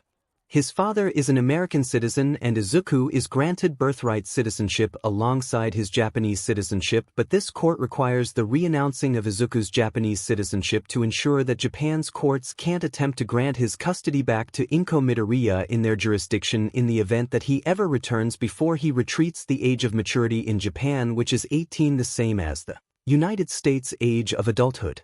Is this agreeable to both parties? Asked the judge, and both sides agreed to it. This brought an end to the court case, and Izuku documents were verified and identification issues which would arrive at the Midoriya's home in a few weeks. Congratulations Izuku on being formally recognized by the government as Izuku Midoriya moving forward, stated the judge, and Izuku thanked her. Soon they left the courtroom and the government lawyer approached them. The identification papers will all arrive in 2 weeks or so at your home address. We have on file for you, Mr. Midoriya. The removal of his Japanese citizenship will be recognized by the United States, but we won't send it to Japan, which would alert them that he is here. We don't want All Might attempting to come here and starting an international incident over this, even though we would never agree to his demands since we saw what we did in the memories. He's also weakening as confirmed in the memories, so we see less value in agreeing to any of his requests that would harm Izuku since he plans to be a hero in the future. The commission president sends his regards and can't wait to see your son in the future when you bring him by," stated the government lawyer. Izuku was shocked that the man knew about All Might's form even though he blocked that portion out about his being All Might. Hisashi saw Izuku's confusion and explained. "Remember, the commission president and a handful of people in the government are in the knowledgeable of my past and my quirk. Means they know All Might's quirk and his true name. When those that know me saw the case related to me, they send a lawyer who they read in on me and everything that I've done, which included All Might.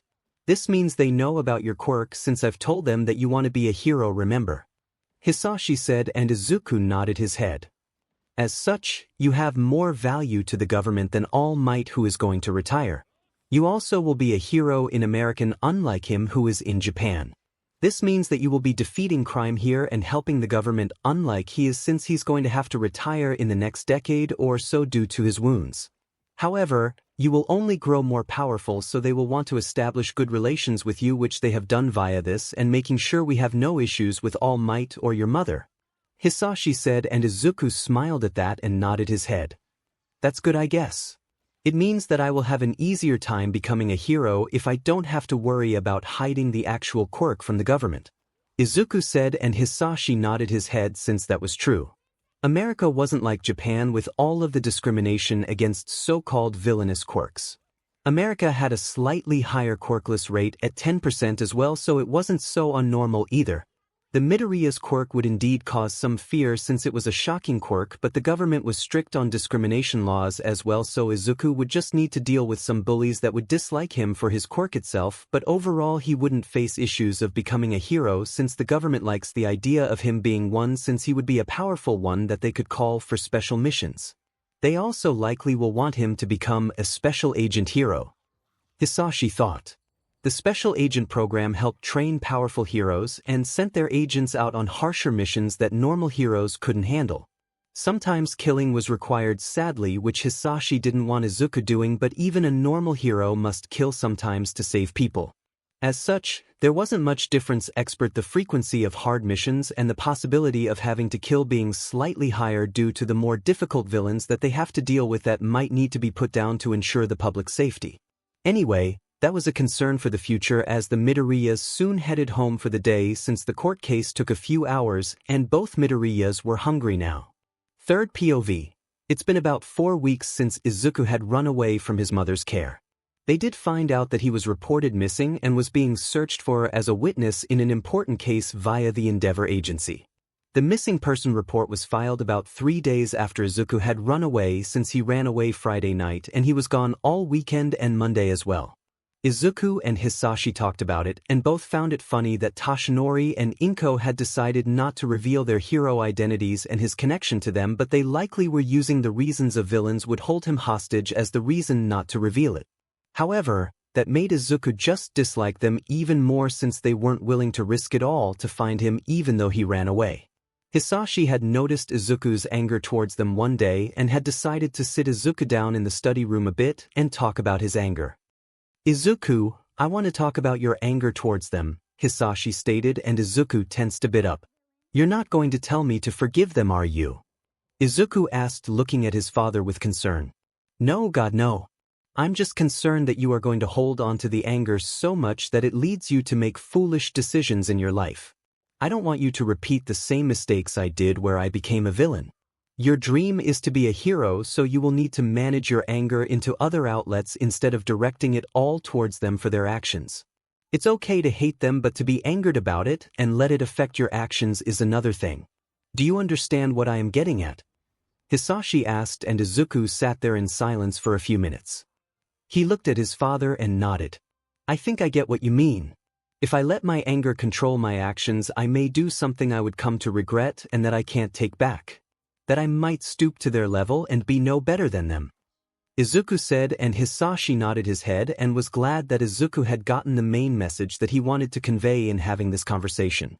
"You are correct. Now, how was therapy yesterday?" Hisashi asked, and Izuku thought about it. "Better. They gave me some coping methods I can use and some breathing methods to help me if I have panic attacks. It's getting easier to understand everything they did to me and my emotions surrounding it," Izuku said. Hisashi was glad the therapy was starting to pay off, and the behaviors that Izuku showed where he clung onto Hisashi almost at almost any moments had lessened with time. There were still some moments where Izuku just wanted skin contact with Hisashi and sought it out, which he provided, but overall Izuku was able to act independently more and more. I also wanted to see if you wanted to come with me to the Enterprise. I've stayed home since I've brought you to America, but I need to start making some appearances again at the business. I don't need to make an appearance every day, but it's easier to do some work in the office, and I also want to introduce you to the board members in person. I also know they would like to introduce you to their kids who would attend the same school as you, but they wouldn't be going to a hero school with you as far as I know, since most of them intend to just go into business. Hisashi stated, and Izuku thought it over and nodded his head.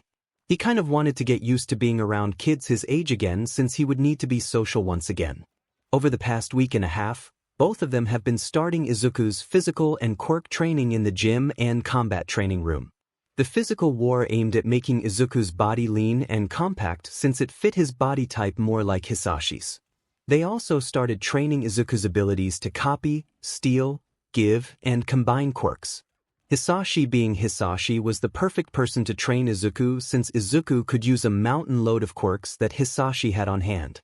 Izuku could also learn to take the quirks, give them back, take multiple and combine them, break them apart again, and copy some quirks as well and destroy them if he didn't want them. Hisashi made Izuku take certain quirks that he was required to keep. The quirks that Izuku currently had, advanced all for 1 BR each quirk. This allows the user to copy, take, give, and combine quirks. Currently, there is no limit to the number of quirks that the user can hold. It takes about 1 minute to copy a quirk with physical contact. Other actions can be done within seconds. Hyper regeneration. This allows the user to use stamina to regeneration their body and wounds. Stamina booster. The user's stamina is recuperated at x2 their natural body rate. Familiar telepath. This allows the user to send messages to people that he considers close to or who he considers family. Geolocation. This allows the user to acquire the general location within 100 feet of a person that they are thinking of. These quirks were the required ones that Hisashi wanted Izuku to never get rid of for any reason. Then there were some that didn't require explaining, like the regeneration and stamina booster. The familiar telepath was so he and Izuku could keep in contact with each other if they were separated or if Izuku was being attacked by anyone, since Hisashi did have a special permit license, just so the government didn't have to deal with him using his quirk to defend himself or against others like criminals if he wanted to take a criminal's quirk. He was forbidden from taking random citizens' quirks though, and was required to report any new quirk he gained, which Hisashi agreed with since they were so easygoing with him. American laws were a bit loose on quirk usage for self-defense, but you still couldn't freely use them every second of the day. As such, if Izuku was in trouble, then Hisashi could go help him. The geolocation allowed Izuku to find his father's or anyone else's location if he had a mental image of them in his mind. It also allowed him to find his own location, which he could then send via familiar telepath to Hisashi, who could teleport himself to Izuku. Izuku didn't take the teleportation quirk since it was a bit gross in his views. It made sludge come out of his mouth and teleport then. Hisashi told him he got a copy of it via an old doctor friend that he no longer is in contact with. Izuku did copy some quirks from his father to build his own quirk set as his father has. Izuku didn't think he wanted to be a highly publicized daylight hero and would likely work more at night. As such, Izuku started to build his quirk set to work around the idea of working at night or a shadow team. The first quirk of 200 years worth of quirks that he found in his father's arsenal was a quirk called Crow. Crow. This allows the user to communicate and order crows to do his bidding. Izuku could also connect his mind to the crows and see through their eyes.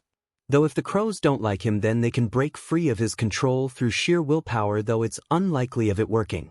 Knowledge. The user absorbs the knowledge of things once they come in contact with it. If they touch an apple, they know where it was grown from and what type of apple it is. Shadow Mstr combined quirk, Pitch Black and Shadow Minion. This allows the user to materialize any shadows with varying strength and form it to meet their needs. The user could make items like WHPS or weapons, clones made of shadows, wings out of shadows, or anything else that their mind can imagine. The user can even travel via the shadows since he is one with the shadows. Pitch black. This allows the user to control shadows, and the darker the shadows under control, the stronger they are. Shadow minion. The user is able to control their personal shadow and make it materialize as a physical form. Shock absorption. This allows the user to take kinetic energy and absorb it into his body and use it to boost their own strength. Velocity. The user can steal the kinetic energy from people and objects in motion to gain more speed while slowing the person or object down due to the stolen energy. Double strength booster. Grants the user of the quirk a doubling effect of their natural strength. The stronger the individual's body is, the stronger the doubling effect is of their strength. Color changer. This quirk allows the user to change the color of any hair on his body and allows him to change the color of his eyes as well. As such, Izuku had 9 quirks that he purposely wanted and then 10 with his BRH quirk. Then once you had the 4 required quirks of his father, he would 14 quirks total to start out with. Izuku knew he would increase his quirks over time and wouldn't need to worry about not having a certain quirk to fit his needs, as he was sure he would meet people that he would copy from over time, and the copying doesn't cause any pain at all, so people wouldn't even know if he copied them except for him hanging onto them for a minute or so. Izuku has gotten good, but they so far found that he wasn't really able to decrease the copy time that he was required to go through so far. They would keep training it to see if it would decrease in the future, but it looked like it wouldn't as it stood. Anyway, outside of all of those things, it was now time for Izuku and Hisashi to head off to Midoriya Enterprises and for Izuku to be introduced to the children of the board members so Izuku could start getting reintroduced to children around the same age as him. Izuku would also be attending the next school year in about a few months once it started, but Hisashi wasn't concerned about Izuku's education level since he was already at a high school level. Izuku's already that far ahead due to not spending any time with friends or really playing outside due to bullies. As such, he spent his time studying in his room and improving his education in hopes that his parents would notice his intelligence, but they never did. As such, even though Izuku was still in elementary school, he was far ahead of everyone else, and by the time he started high school, he would likely be at the college level. Hisashi was debating on having Izuku just take a placement test so Izuku could focus on training and just interact with people his age at the business or out in public. I guess I will just need to talk to Izuku about it since I don't want to force him to spend all day at school and be bored. Hisashi thought as he focused on driving to the company headquarters location, which was only 30 minutes or so from the house, which was a good thing for them to be honest. Third POV. Soon the 2 Midoriyas arrived at the company.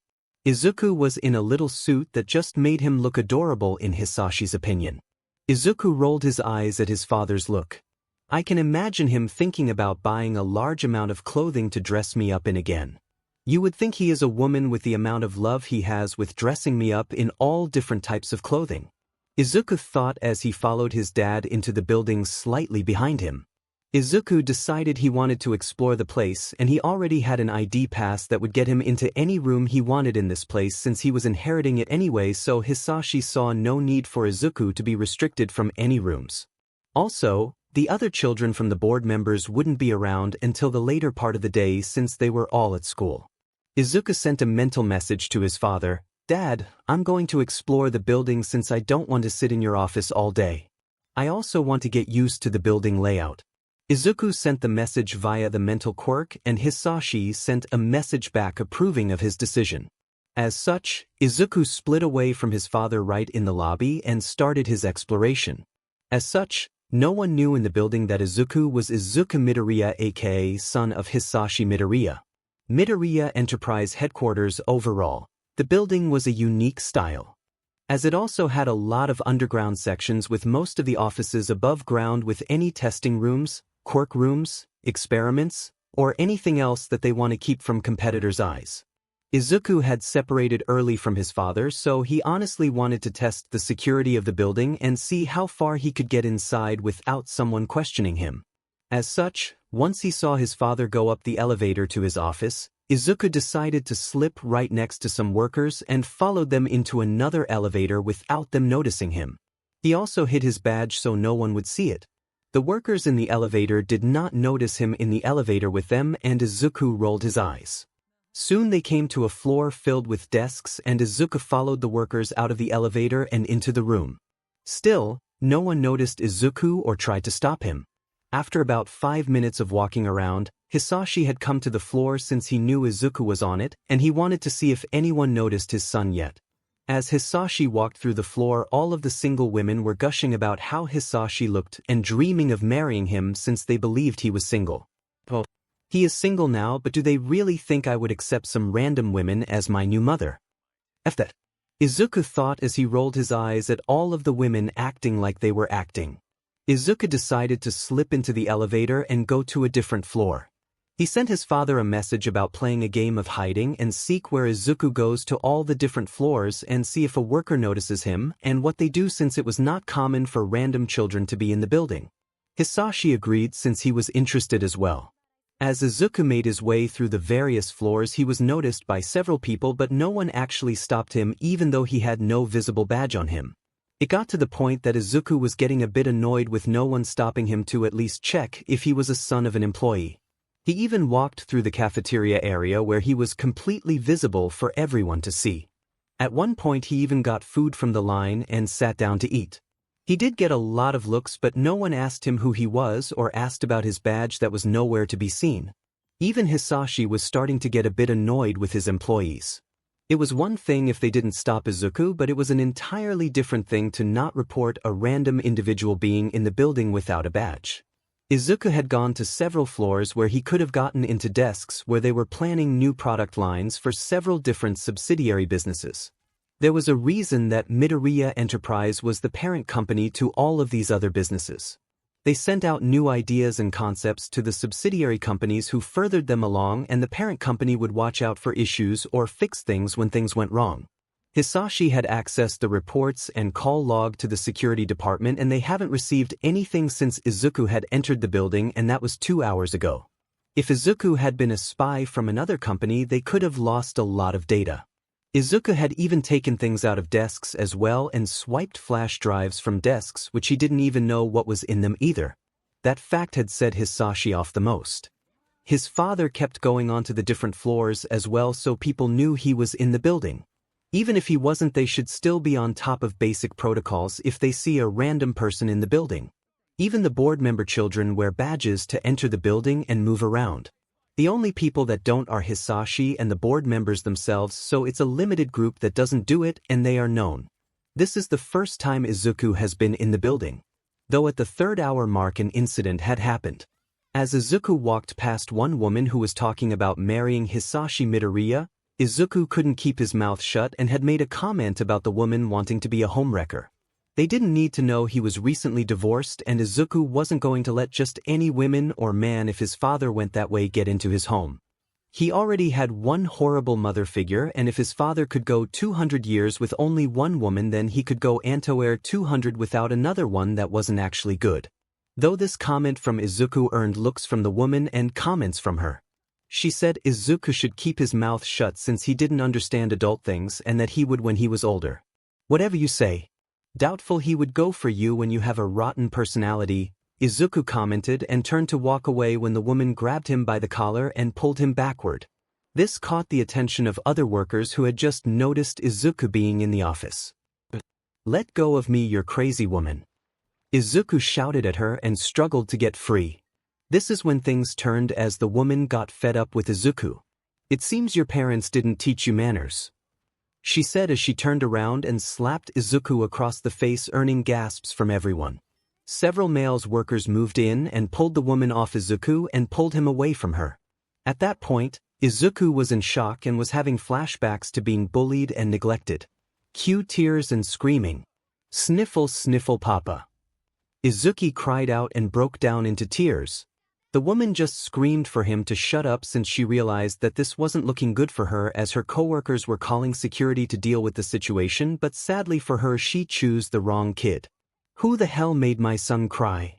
Hisashi yelled out, and everyone paled when they heard his voice and saw him running over. When he arrived, Izuku ran to him and grabbed onto his leg, and that is when he saw the handprint on Izuku's face from being slapped. "Who the F dared to harm my child?"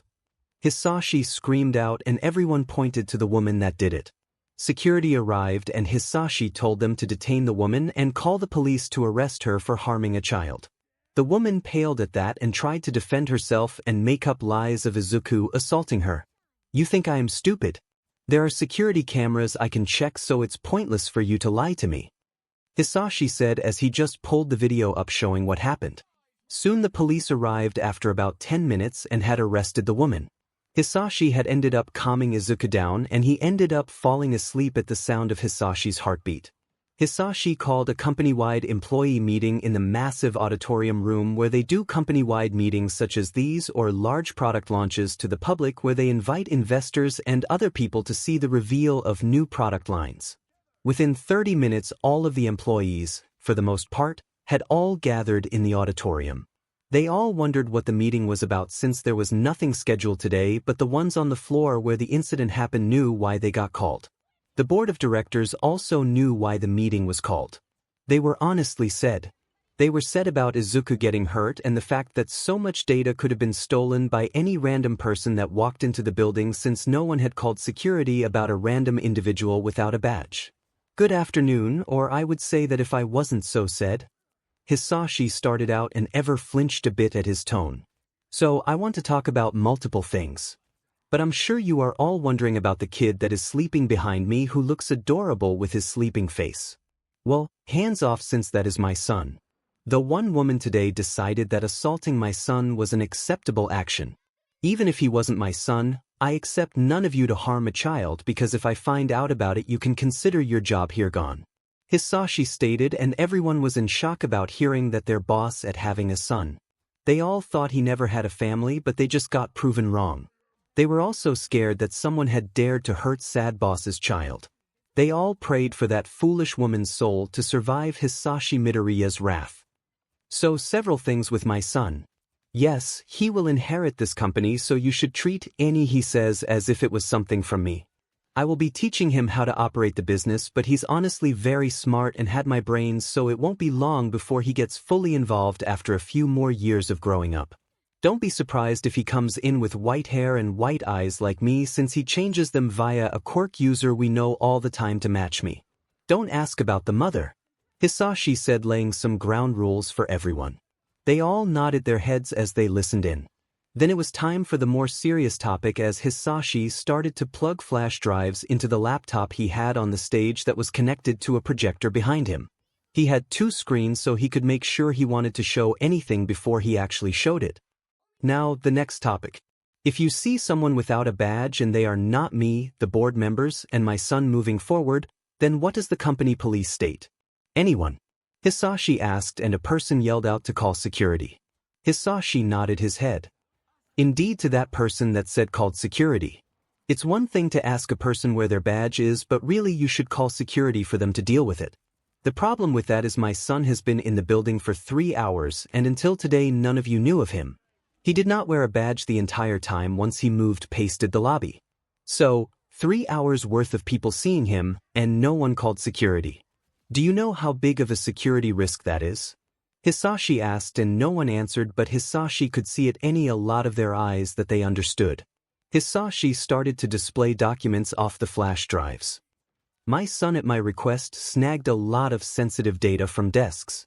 He had a decent amount of information here that could cost us about $1 billion in damages if this got into our competing companies' hands.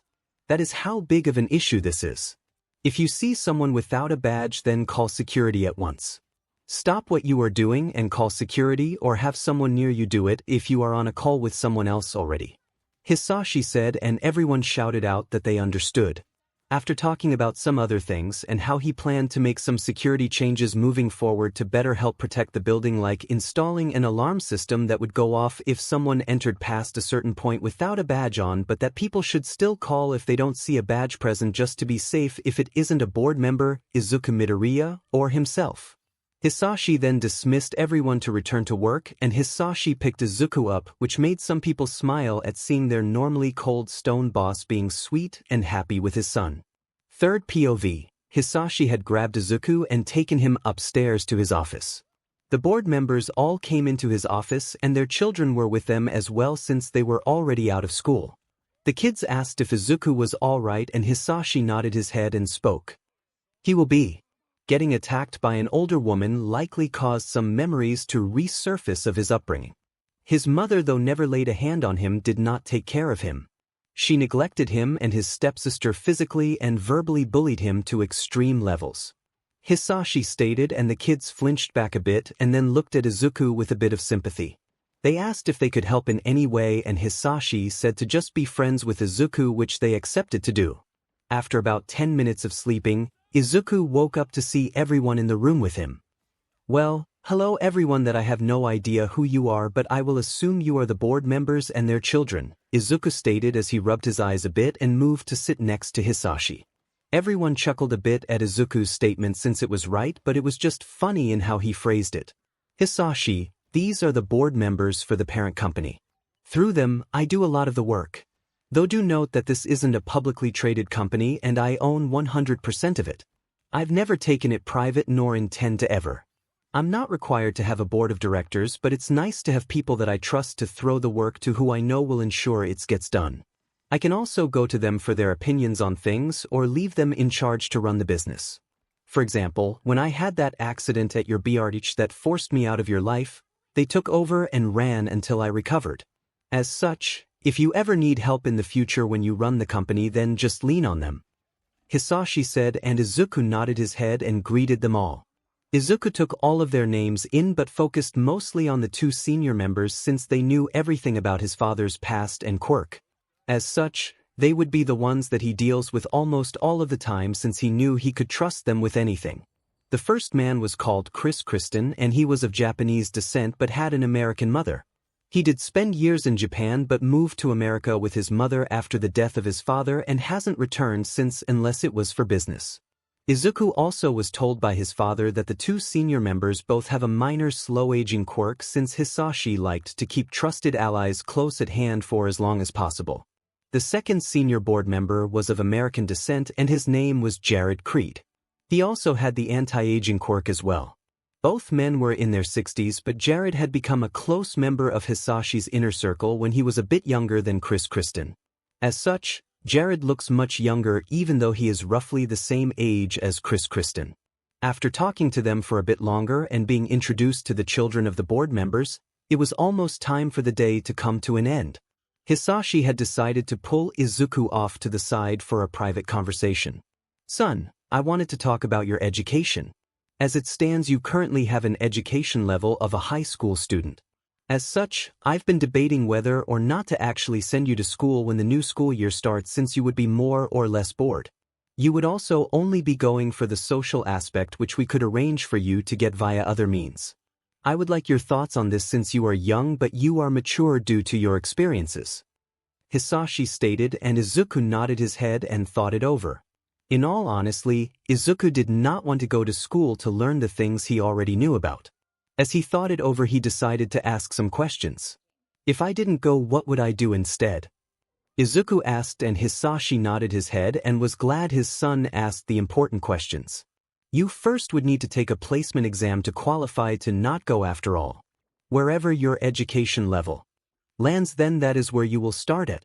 If it lands in the last year of high school, then you will learn the material you need to graduate and take another placement exam to test out of school. Once that happens, I want you to start college-level education early and take online classes," Hisashi said, and then took some water and drank some of it before talking again. "Depending on how all of that goes, we would start far heavier in your quirk and physical training more than we already are, since I know you want to be a hero. Unlike Japan, America allows you to be approved to take their hero exam if you have sponsors that are willing to pay for the cost of the exam outside of the exams that are given to the hero schools. As such, you don't need to attend a hero school to receive your license. There is also a special program that I don't want to talk about right now, but I am sure the commission will want to ask you to join. I would like to delay that until you are 12 at minimum," Hisashi said, and Izuku thought it over. It sounded like a good deal and he wanted to go about that route. "I want to do that. Let's have me take the placement exam and then go from there. I could also start learning more about the things I will need to operate the business, and I can take over some functions from you to help integrate myself in the long term, since we are both not likely going to die for centuries since our quirks and all. I'm going to hold off on taking the anti-aging one until I'm close to 14 so I can obtain a nice young look but still look a bit older than what I am right now," Izuku said as he smiled. Hisashi shook his head. "Dear God, my child is going to be a lady killer," Hisashi thought as he rubbed Izuku's head. Soon they decided to head back to the house and get started on setting up the placement exam. Izuku had said goodbye to the children of the board members and told them he would speak to them another time. Overall, Izuku didn't know how to feel about those kids. They were nice and all, but Izuku knew they were wanting to become friends with Izuku due to his father and their parents. Izuku wanted to befriend people on his own and decided he would see if he could have good luck at doing it with other people out in the city every so often. No one really knew about Izuku being Hisashi's son, so Izuku wouldn't have anyone really trying to befriend him just over that and his newfound wealth via his father. Soon though they arrived home to find the family lawyer Seth King waiting for them. "Why hello Seth. What brings you here since I don't remember us having a meeting scheduled?" Hisashi asked. Seth nodded his head and confirmed that they didn't. "Indeed, I came here about your will and estate documents. How we had your documents set up is that in the somehow astronomical misfortune that you die is that Izuku gets everything via a series of trusts and other methods," Seth stated, and Hisashi nodded his head knowing this but didn't see an issue. "Well, the issue you might be missing is that Inko is named in the documents as well since we assumed she was a fit parent and everything. She was made the one managing the trust with the board's help. We need to remove any mention of her and just give Izuku full control of everything. Again, I don't see you dying or anything with your quirks, but you pay me for these types of things to make sure there are no bumps in the road that we could have foreseen," Seth stated, and Hisashi now understood why this needed to happen. "Okay, let's go in the house and change everything up. I'm assuming you have everything already made?" Hisashi asked and received a confirmation. "Also, Izuku's citizenship paperwork and everything else has arrived. I grabbed them out of your mailbox and opened them. I've reviewed them and everything is in good order, so there are no issues there," Seth stated, and Hisashi thanked him. Soon they both sat down and Izuku just went to the gym and started to work out a bit. Over the past few weeks, his body has gotten healthier due to the better food and proper diet he has been eating. As such, Izuku could see a massive change in his body form since he went from a skinny stick kid to a leaner and with some excess fat on him since he has been taking in more food than he has burned off, which was good for him to have a healthy body and weight. Now, it was time to start getting a proper workout to increase his strength and speed. After working out for about an hour, he heard his father call for him, so Izuku headed upstairs after wiping down with a towel. "You dead?" Izuku asked, and Hisashi waved him over. "Sign these documents. They are confirming you as my sole heir to everything I own. Though you will never need any of these documents since we will live for centuries, well, unlike All Might finds me somehow and attacks again," Hisashi said with a shrug, but Izuku didn't find that comment funny and had a tear in his eye. All Might won't take you away, right?" Izuku said with a sniffle, and Seth turned to Hisashi with the look on his face that said, "You just done fed up man." Hisashi realized he screwed up as well as he pulled Izuku into a hug and calmed him down. No. He won't, even if he finds me here in America. He can't do SHT to me since I'm not a wanted criminal in America. I also got the government at my back to help me, unlike in Japan," Hisashi stated. Izuku nodded his head, and soon they broke apart and Izuku went to take a shower since he was dirty from working out. Third POV. Izuku was currently running in Central Park as he had taken to running around all of the paths that are made around the park. It's also reasonably safe as well since there is a police precinct made on the park itself due to how high traffic the park is. Also, there are a handful of heroes that have patrol routes through the park. As such, Central Park is a safe place for civilians to roam around at without fear of being attacked. It has also been about half a year since Izuku has been with his father. Many things have changed in Izuku's life. One example of the changes is that Izuku did sit for his placement exam, had passed his high school education and everything below. As such, Izuku was now starting his college-level education and was working on his bachelor's degree in quirk science. Izuku wanted to get a Ph.D. in quirk science, but he knew it would take time, which he honestly had, so Izuku didn't bother rushing his college-level education, but he didn't slack off in it either. Izuku's therapy sessions have also been moved recently from twice a week to twice a month since the therapist deemed him stable enough. Izuku still had anger and resentment towards his previous family, but he was getting better at not holding onto the said anger anymore. Hisashi wasn't worried that Izuku would turn down the same path that he himself had taken 200 years ago. The doctors were also giving Izuku a clean bill of health with his improved diet and body weight. Izuku now was far more lean and compact, but he was starting to grow in height at a fast pace since he was actually having an actual diet that he needed to grow instead of being starved of the resources his body needed like in the past.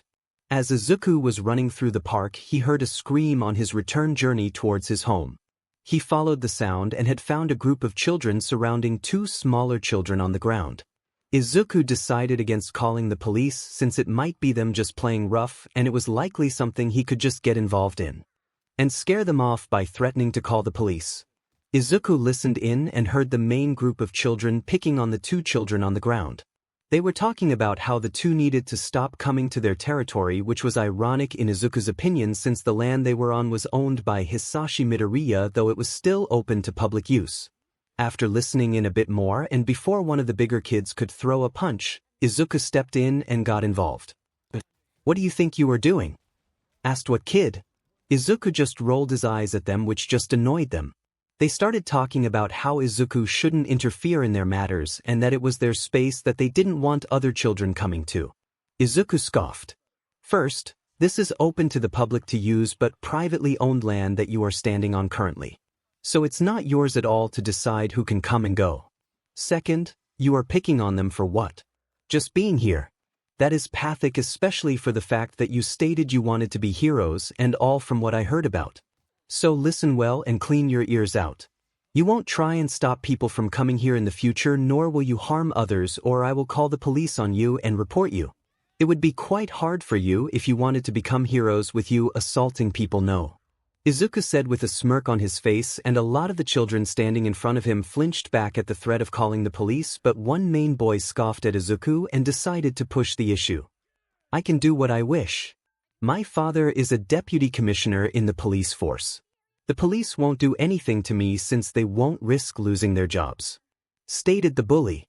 Izuku asked him what his father's name was and the boy willing gave it. Izuku pulled his phone and looked it up. Izuku nodded his head and confirmed that the name was listed as a deputy commissioner. "What's your name then and all of yours?" Izuku asked the boys and they stupidly gave them. Izuku then called Seth King up and after a few rings, he answered. "Hello, Seth. Yes, I am doing fine. I have some names for you." "Yes, they are," Izuku stated as he gave the names. Everyone was confused why he was giving someone their names. "Yes, the reason I gave you them is that I want you to file paperwork banning them from the land that we own in Central Park. Also, I want you to look into their families and bring the issue up with the mayor of the city and the police commissioner since the first name I gave you claims to be the son of a deputy commissioner and is using his father's position to threaten people and most likely threaten police officers," Izuku stated, and after being silent for a few minutes he nodded his head. Soon the phone call ended and Izuku ended the call. They were all silent as they looked at him. "So good news or rather bad news for you. Your family will soon receive notices stating that you are banned from entering this section of the park since it's private property. 2. An investigation will be started to look into your threatening of people with your father's position and if he had knowledge of you doing it, which might cost him his job. All of you other boys will also receive notices banning you from this section of the park as well. Any questions?" Izuku stated with a kind smile, which wasn't so kind since he was just bashing them. They were all stunned when the main boy spoke up asking who the hell he was. Izuku just smiled widely at this since his confidence since being with his father has skyrocketed.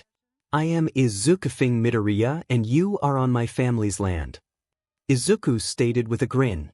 The boys all ran away after he said that, but Izuku rolled his eyes since that wasn't going to stop anything that was set in motion. Izuku then turned around and looked at the two kids that were being picked on. Izuku though froze when he was about to speak.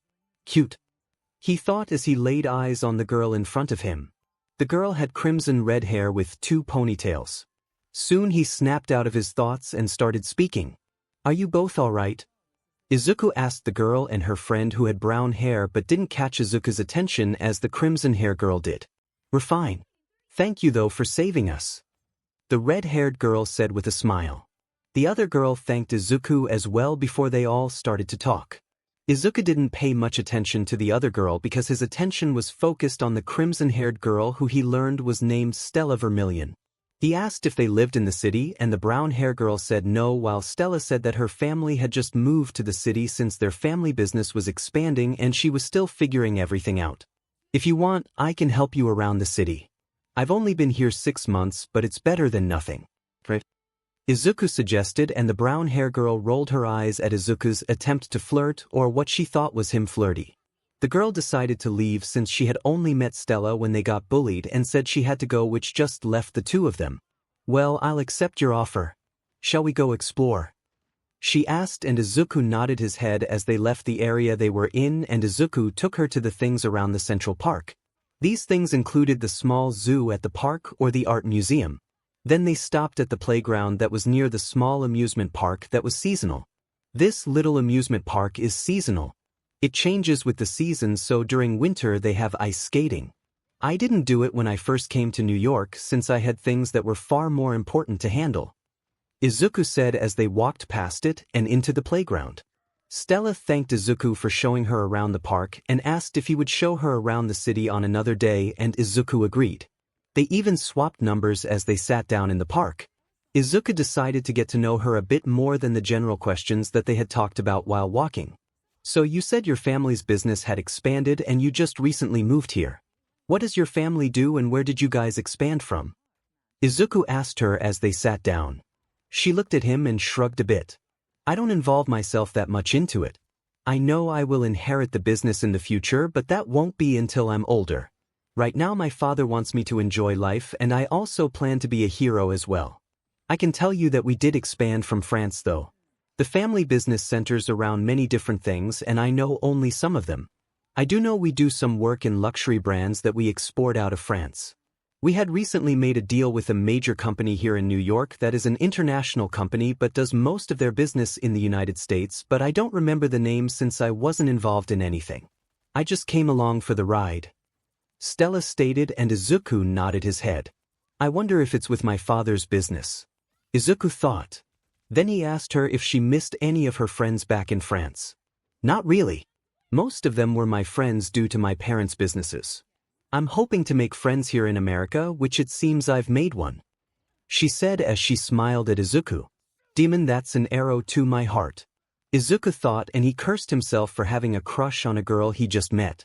Soon it was starting to get darker out when Stella's phone ranged. She pulled her phone out and it read, "Father," on it. She answered it and Izuku could hear the other side due to how close they were sitting. "Ah, hello Papa," she stated, and Izuku heard the other side asked where she was since she hasn't come home yet. I am currently at the playground in the Central Park. I ran into a problem with some bullies, but this boy came and saved me, and he showed me around the park and took me to a lot of the sights in the park. Stella stated, and she kept nodding her head to her father's statements. Okay, I'll be waiting, Stella said and ended the call. She then turned to Izuku and asked if he would mind waiting until her father came and picked her up. Izuku nodded her head and agreed to wait. After about 10 minutes, a male's voice was heard from behind them as they were playing on the swings. Izuku and Stella turned around and saw what Izuku assumed was her father due to the red-crimson hair that they both shared. Overall, the male was quite bulky, not all might bulky but definitely extremely fit. There you are, sweetie, the man said as he hugged his daughter. He then saw Izuku, who was standing up now. The man introduced himself to Izuku. Hello, young man. I am Francis Vermilion. I want to thank you for helping my daughter earlier today with the bullies. What is your name, by the way? Francis asked Izuku. It's Izuku, sir, Izuku said, not saying his last name, and the man noticed but didn't say anything about it. Well, young man, I and my daughter need to go for today, he said, and Stella came over before they left. Icky, I'll text you later since we traded numbers. Remember, you promised to show me to other places in the city, so you better keep the promise, Stella said, and Izuku raised an eyebrow. Icky? He asked, and she nodded her head. Yup, you're Icky from now on. she said as she turned around and pulled her father away. Izuku just shook his head at her antics and the new name. Ironically, they would see each other sooner than they thought. Third POV. Izuku and Stella talked over text messages a lot for the next month and a half. They couldn't meet up in person since both of them had gotten busy with their parents. Stella's family was finishing everything they needed to finalize their move to America and were finishing opening their American headquarters, while Izuku and Hisashi had been training non-stop and adapting Izuku into the business environment. Hisashi wanted Izuku to get his feet wet with learning the reports and everything, so Izuku would be given a stack of documents to read and Hisashi would question him on different things that he should have noticed in the documents. Izuku was also getting much better in his training as well and had taken a few more quirks to add into his stockpile. Quirk list. Advanced all for 1 BR each quirk. This allows the user to copy, take, give, and combine quirks. Currently, there is no limit to the number of quirks that the user can hold. It takes about 1 minute to copy a quirk with physical contact. Other actions can be done within seconds. Hyper regeneration. This allows the user to use stamina to regeneration their body and wounds. Stamina booster. The user's stamina is recuperated at x2 their natural body rate. Familia telepath. This allows the user to send messages to people that he considers close to or who he considers family. Geolocation. This allows the user to acquire the general location within 100 feet of a person that they are thinking of. Crow. This allows the user to communicate and order crows to do his bidding. Izuku could also connect his mind to the crows and see through their eyes. Though if the crows don't like him, then they can break free of his control through sheer willpower, though it's unlikely of it working. Knowledge. The user absorbs the knowledge of things once they come in contact with it. If they touch an apple, they know where it was grown from and what type of apple it is. Shadow Mstr combined quirk, pitch black and shadow minion. This allows the user to materialize any shadows with varying strength and form it to meet their needs. The user could make items like WHPS or weapons, clones made of shadows, wings out of shadows, or anything else that their mind can imagine. The user can even travel via the shadows since he is one with the shadows. Pitch black. This allows the user to control shadows, and the darker the shadows under control, the stronger they are. Shadow minion. The user is able to control their personal shadow and make it materialize as a physical form. Shock absorption. This allows the user to take kinetic energy and absorb it into his body and use it to boost their own strength. Velocity. The user can steal the kinetic energy from people and objects in motion to gain more speed while slowing the person or object down due to the stolen energy. Double strength booster. Grants the user of the quirk a doubling effect of their natural strength. The stronger the individual's body is, the stronger the doubling effect is of their strength. Color changer. This quirk allows the user to change the color of any hair on his body and allows him to change the color of his eyes as well. New quirks that Izuku added to his stockpile. Warrior replication. This allows the user to learn the fighting styles of others at a faster pace and adapt the fighting styles into one overall compact and efficient fighting style.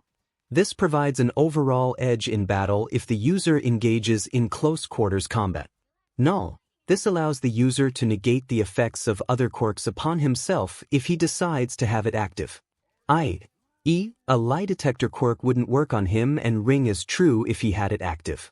Pain negation. This allows the user to lower the amount of pain they feel from injuries and allows them to push through during a battle. It can be turned on and off at the will of the user so they can make sure they aren't missing a wound that needs to be taken care of, though the hyper regeneration takes care of Izuku's wounds. Now, outside of the training and everything else that has been going on, Izuku had learned that his father had requested him to come to a meeting with him. The meeting was with a newer business partner, but they were still a well-established company that was from France. This company has expanded into the American market, and Midoriya Enterprise was helping the company out since it would give them access to a new business segment that they haven't done much in. The France company was mainly focused on more luxurious brands such as clothing, perfumes, high-end food establishments, and some other things that Midoriya Enterprises didn't get involved much in as it currently stood. Hisashi however wanted to invest more into these segments since Midoriya Enterprise had their hands in almost anything and everything, and this would present another chance at expanding their limited influence in those segments to be more influential, since they would have some ownership in the American segments that the French company would open. It would also open the door into the other company's businesses if Hisashi played his cards right. Izuku got dressed in his more business attire outfit and waited for his father in the living room of their home. Today he decided to sport his white hair and white eyes to match his father. In this state, he looked more or less like a miniature version of his father, and Izuku always enjoyed that fact. Hisashi accepted it for several reasons. 1. Hisashi wanted Izuku to feel comfortable with his own looks. 2. Based on the words of the therapist, is that Izuku suffers from some self-hatred when he sees his green hair and green eyes, since it reminds him of Inko Yagi. As such, the therapist told Hisashi to always accept what Izuku might change his hair and eye color to on the fly, since it shows that Izuku is having a day down in regards to his mental health. Though Hisashi was told that Izuku would likely mellow out onto a permanent hair color moving forward in the future once he lets go of his anger fully for the most part. The therapist believes that Izuku will likely settle on white hair and white eyes due to its connection to Inko. Hisashi and Izuku soon made it to the office and went to Hisashi's office. The meeting would be in the next hour or so. So, I've given you most of the information regards to the meeting. The main reason I needed you was because the owners of the business have a daughter that will lead the business in the future but isn't really involved at the moment until she's older. I just need you to entertain her for an hour or two since she is the same age as you. Hisashi asked. Izuku nodded his head and was willing to help. Soon, his phone vibrated and he saw it was from Stella. She had told him that her parents had dragged her to a meeting for the business since they wanted her to meet the other side and start getting used to doing things like that. Izuku wished her luck and she just sent a smiley face back. Hisashi saw the texting and made a joke about Izuku having a crush, which caused Izuku to almost drop his phone and then glare up at his father. Stop being an embarrassing dad. Izuku pouted at his father, who just kept teasing him. Soon it was time for the meeting, and Izuku followed his father into the meeting room to find one Francis Vermilion and a woman who looked like an older version of Stella. Izuku looked around the room and found the person he hoped to be in the room when he saw Francis. Indeed, just sitting in a chair behind the adults was one Stella Vermilion. Izuku wanted to dart over but knew it would be rude since they were in a business setting. Though Hisashi recognized the girl based on Izuku's description and look at his son, who was visibly brighter and having a hard time staying still. Hisashi smiled a bit and then spoke to the other party in the room. Hello, Francis. It's good to see you again since the last time. I'm assuming this is your wife you told me about. Hisashi asked as he shook hands with Francis. Indeed, this is my wife Astrea Vermilion, and behind us is our daughter Stella Vermilion, Francis stated as he introduced his wife and daughter. Hisashi introduced himself and then waved his son over. Izuku then walked up and waved at Stella, who looked confused. You forgot about me, Izuku said with a small sad smile. Hisashi rolled his eyes since his son forgot that he changed his hair and eye color. Even though you look similar, you still have a large difference between the two since it creates two different feelings from you, Hisashi said. Son, you forgot you changed your hair and eye color, Hisashi said, and Izuku rubbed the back of his head. Sorry. Hello everyone, I'm Izuku Midoriya. Stella imagines me with green hair and green eyes, Izuku said, and Stella's eyes widened and then she hugged Izuku, who started to stutter. Hisashi just chuckled a bit with the other parents. Why did you change your hair and eye color? I kind of liked how you looked before, she said, and Izuku snapped back to the color green without even really thinking about it, which shocked the Vermilions. That's cool. Is that your quirk? She asked, and Izuku rubbed his head and shook his head. Think of my quirk on the lines of a copy quirk. It's more than that, but it's easier to explain like that in concept, Izuku said, covering his entire quirk with a half-truth. Stella nodded her head and then they heard a small cough and they turned around to find Astrea looking at the two of them. Stella, is this the boy that saved you from the bullies? She asked, and Stella nodded her head. Astrea thanked Izuku, who said it wasn't a problem. Izuku, would you take Stella around the place and entrain her for an hour or so until we are finished? Hisashi said, and Izuku agreed and took her hand and led her away. Though boy children could hear the parents make jokes about them which caused them to blush. Izuku took Stella to one of his favorite rooms in the building, which was the office game room. I like coming into this room since there are ways to entrain myself when I hit my limit with doing the business work, Izuku said to Stella. She nodded her head and asked if he was involved heavily in the business. I'm getting more and more involved in it. I don't go to school since I graduated high school already and working on my college degrees. I'm also privately training with Dad to be a hero in the future, but that will take years. He thinks he will pay for the exam outside of the hero schools when I hit 12 since he plans to train me to learn everything I need. Izuku said, and Stella nodded her head. I don't know where I want to go to hero school at.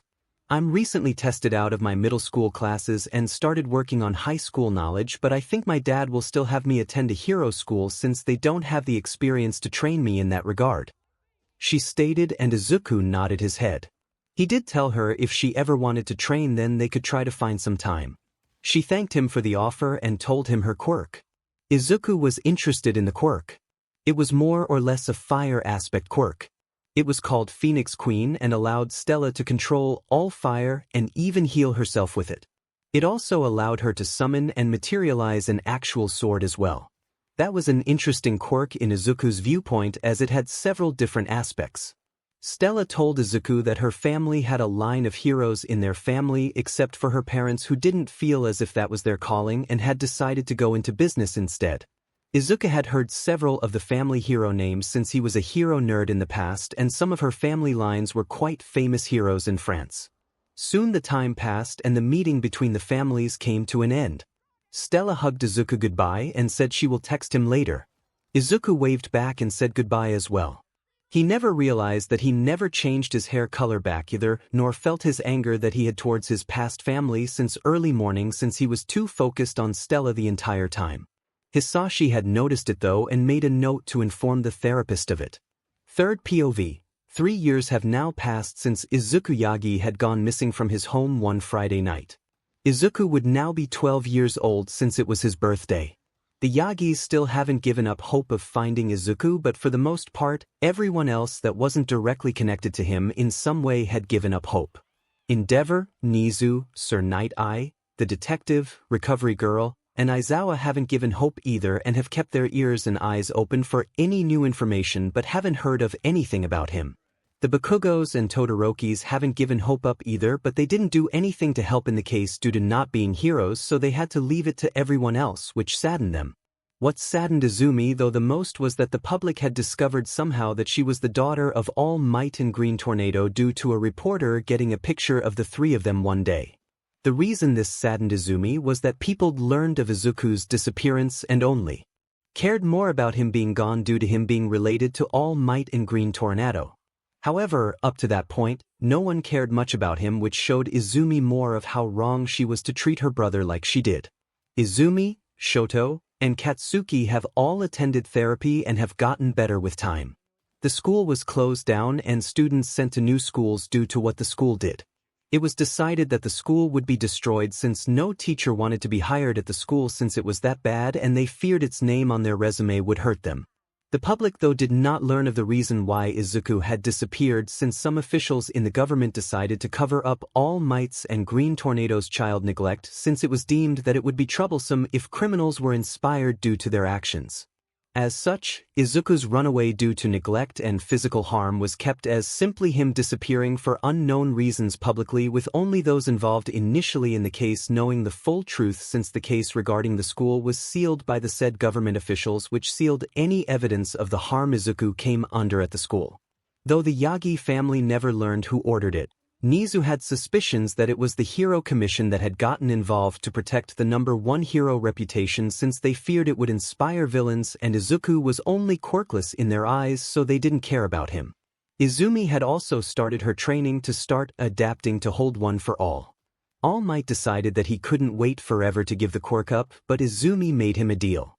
He would hold on to the quirk until a year or so before UA would start. This way Izumi could slowly train her body up to be more prepared to take the quirk on, and it would also leave more time for them to find Izuku before transferring it to her.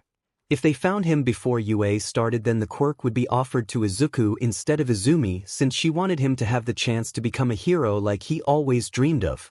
Though, unknown to the Yagis, Izuku was already training to be a hero and was far ahead of her in multiple categories. Anyway, outside of starting her physical training for becoming the 9th user of One for All, Izumi has also started training with Bakugo and Todoroki, who both have leveled out with their egos and attitudes over the years due to the therapy and anger management. Izumi and the two others have even taken to doing a lot of community service outside of their daily routines because they found enjoyment in doing it, and some of the community services helped with physical training. For example, they had located a beach called Takoba Municipal Beach Park, which was turned into a junkyard due to trash washing up on the beach and illegal dumping by other people. The city had fallen behind and the beach was abandoned since no one wanted to put the work into cleaning it. That is how one day Izumi found herself sitting on a half-cleaned beach with Bakugo and Todoroki about 6 months after Izuku's 12th birthday and the marking of him being gone for 3 years. Do you think he will ever forgive us if we do find him? Bakugo thought out loud. Both of the other two didn't have an answer really. We can only hope that he will forgive us, but we also need to consider the fact that he will hold resentment towards us and not want anything to do with us. If he is like that, we will have to take it slowly and work his walls down slowly over time, which could take us years, but I refuse to give up. Izumi said with a determined tone, and the two boys nodded their heads and agreed to not give up either. Soon, they got back to work on cleaning the beach. While they were doing that, though, there were dark forces moving in the world, preparing for a chaotic future that none of them realized about, but it would also make the past come crashing into the future far quicker than anyone would realize. In a lab, "Doctor, we've secured the resources that you requested," stated a man who looked like he was made of mist. The doctor nodded his head and thanked the man. "Good job. Now, it's time we start pushing our plans forward, but I think it will be good to do a test run of our first variation of my project," stated the doctor who was sitting at a computer. The mist man seemed confused on the test run. "Sir, wouldn't that alert the heroes of our presence and bring the attention to our group and start making them seeking us out and try to find us?" asked the man, and the doctor nodded his head. "Indeed, that is why we will release the creature in America, so it can't be tied back to us here in Japan. By the time they did make a connection, it would likely be a few years, which by then our projects and goals will be in full swing, and at that point, it won't matter since we will have the entire country of Japan government after us. Since we do plan to kill the symbol of peace and whoever the 9th user is after all," stated the doctor, who laughed. The mist man nodded his head before leaving the room to take care of his ward that the doctor had found years ago. The mist man never knew why the doctor had picked this child up, but didn't care since he was required to obey orders from the doctors, since he was programmed to listen to the doctor or the emissary, since he was BLD bound to them by All for One when he was created as one of the first successful high-end nomus after all. After the mist man left the room, the doctor turned to look at the tubes that were all against the walls. Soon I will finish what All for One started all those years ago. Though, I could never understand why he decided to disappearance over a decade ago. There is no way that the yellow musclehead had actually killed MSTR in that fight 12 years ago. I refuse to believe it. Though the doctor started working again on his project that he started after the disappearance of his MSTR All for One. The doctor had discovered the way to combine multiple quirks into a human body by taking quirks from other people and forcing them into another person. As such, these creatures were born. Though my project is doing good, it's still a far shot from MSTR's creations like 𝐒𝐮𝐦𝐸 and 𝐺igantomacheia, who were created via his actual quirk. I am just glad that 𝐒𝐮𝐦𝐸 can't disobey me, since MSTR had bound him to both of us via BLD, so only MSTR's BLD can override my command since his BLD was put on a higher priority list. Though the doctor, as he kept working, Yagi home now while dark forces were gathering and plotting, Inko Yagi was sitting in her son's room where it's been unchanged for years. She could never bring herself to change the room, nor could All Might. All Might had always lived with so much regret when he realized what he had done to Izuku. He had promised himself that he would never treat a quirkless child like how his father treated him, and he ended up doing it. He ended up just like the man that he was always disgusted with during the past. However, he could only promise himself now to improve and hope that he could earn forgiveness from Izuku once they found him, even though he didn't feel like he deserved forgiveness. Inko had pulled back from the public eye a lot more and spent a lot of her time on rescue missions more than anything else in hopes of somehow finding Izuku on a mission. She also started doing charity work for quirkless children, which people understood due to her having had a quirkless child. Inko though did it out of redemption since she knew these children most likely went through something similar to her son, so she wanted to help them as much as she could so they had a better life than they would have had previously. Though unknown to the Yagis, time was only counting down until the day that the past met the present, since Sir Night Eye and the others involved in the case knew that Izumi Midoriya was going to be found most likely in the first year of Izumu's time at Yu due to his vision, but they didn't know if he was going to be found dead or alive due to the tone of the vision, so they could only prepare for it and prepare for any fallout and hope the worst outcome hadn't happened. And in Izu's view, the worst outcome was Izuku becoming a villain who came back to seek revenge, since it would destabilize Japan's hero system to learn that All Might's son became a villain due to the family's actions T had gotten covered up, which only made it worse in Nizu's viewpoint. Nizu believed the issues should have been revealed to the public years ago, since it would have allowed the public to recover from them with time while All Might redeems himself in their eyes. But if Izuku comes back with vengeance, then it's most likely over for the hero system. Third POV. Years have passed and Izumi Midoriya was now slightly over 12 years old. Izuku has also started to figure out his feels for Stella and had approached his father about the so-called issue. That is how Izuku found himself in his father's office back at the house. Izuku hardly came into the room since it was his father's office, and there wasn't much of a need to enter the room since he had his own private office if he ever did any business work at the home as well, since he has gotten more heavily involved in the business as the years passed. Izuku has grown up quite well and has also recently obtained his first Ph.D. in quirk science from Columbia University, which was 10th ranked university in the world and 3rd ranked in the United States. Izuku had started work on another Ph.D., but wasn't putting as a heavy focus on it as he did the first one. He was getting a Ph.D. in business management since Izuku was going to run the entire business one day. He decided he should just get the degree now instead of later on. However, back to the reason why Izuku was sitting in his father's office and was a nervous mess. Hisashi felt like he had an idea of why his son was a nervous mess and was in his office, but he decided to let his son confirm his thoughts first before speaking of it to avoid a potential unneeded mess if he was wrong. So, son, you said you had something you wanted to talk about and that you needed advice on. Hisashi asked as he moved them both to chairs near a window for a more comfortable setting instead of it being more formal of sitting across the desk from each other. Izuku nodded his head and took his time to speak. Hisashi looked over his son and just let him take his time. He's more or less calmed down on the constant changing of the hair color due to Stella. Since she liked looking at him with green hair and eyes so much, he would always keep it green and had added streaks of white into his hair, which Stella honestly found cute in her opinion, which would always make Izuku a blushing mess. Though, Izuku did leave the eye colors alone since it was hard to make them 2 colors in the same eye, and he found it weird to have 1 color for each eye. Hisashi thought as he looked his son over, waiting for him to speak his thoughts.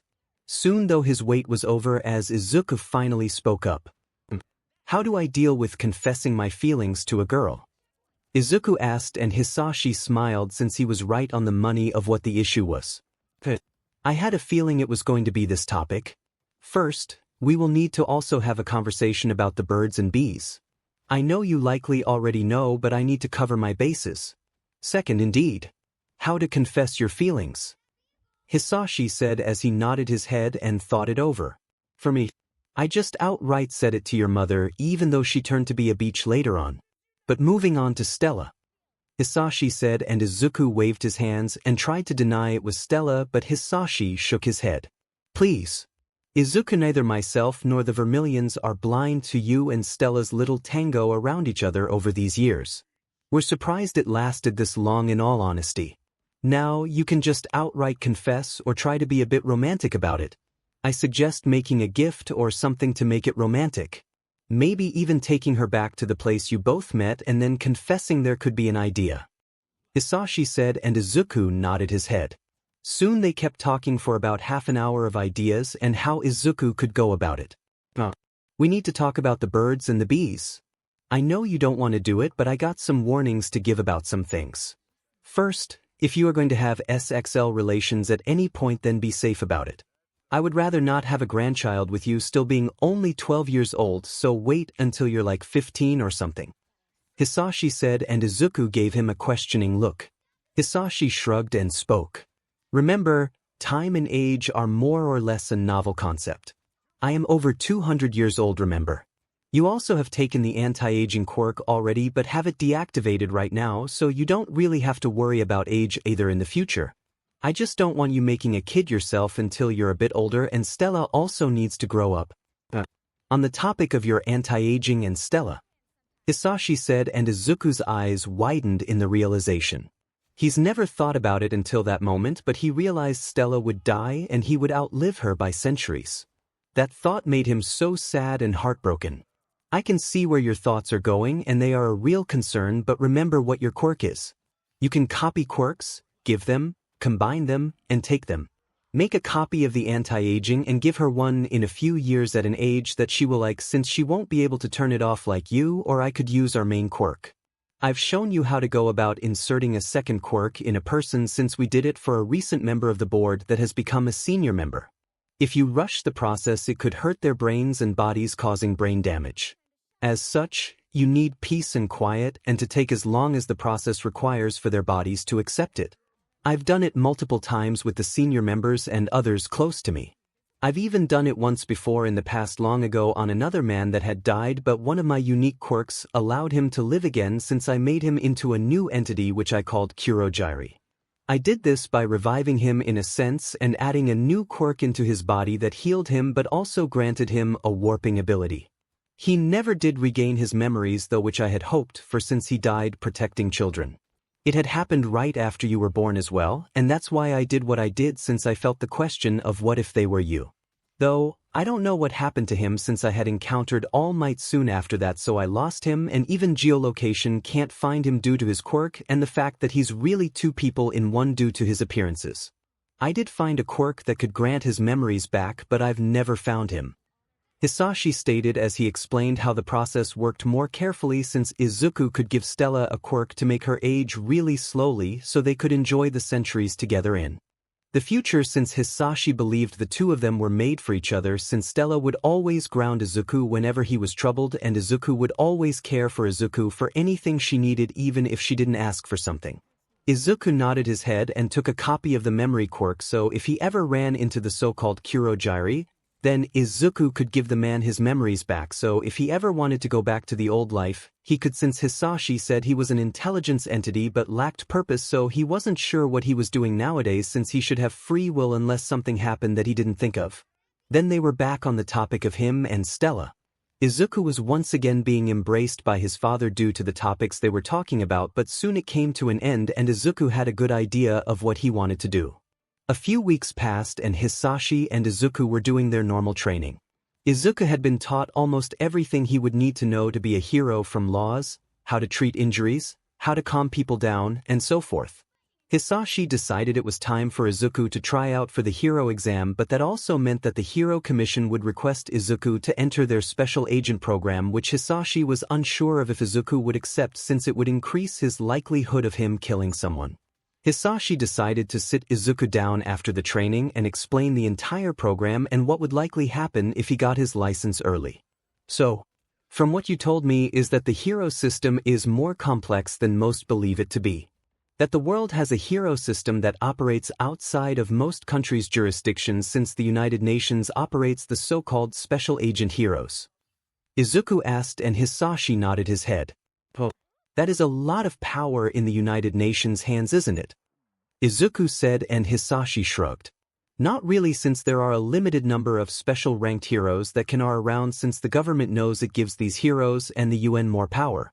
The special agents still need to report to their own country a lot of the time, but the UN can request them for missions. The special agents also need to be very powerful as well, which limits the number of them, since the countries don't want to look like fools if their agents die on the first mission, since they weren't really up to standard. As such, there are only around 100 or so special agents in the entire world, which is very limited.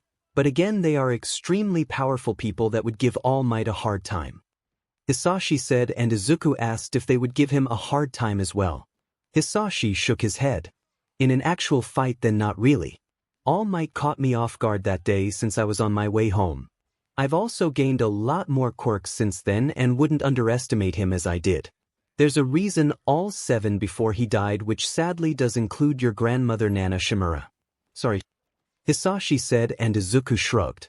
He never met her, so he wasn't attached, and if she were anything like Inko then, well, Izuku wouldn't complain about her being dead. Izuku did mention that it was weird of his father to marry the daughter of a person he killed. I didn't know. She went by Aizawa at the time since she was adopted. Nana Shimura gave her away with her son since she didn't want me touching them. I got to admit, I might have back then with the mental state I had. Hisashi said, and Izuku rolled his eyes. So, that actually brings up a question. Did she ever find out, because that would explain why they neglected me and allowed Izumi to act the way she did towards me? Izuku asked, and Hisashi froze. He thought it over but shook his head.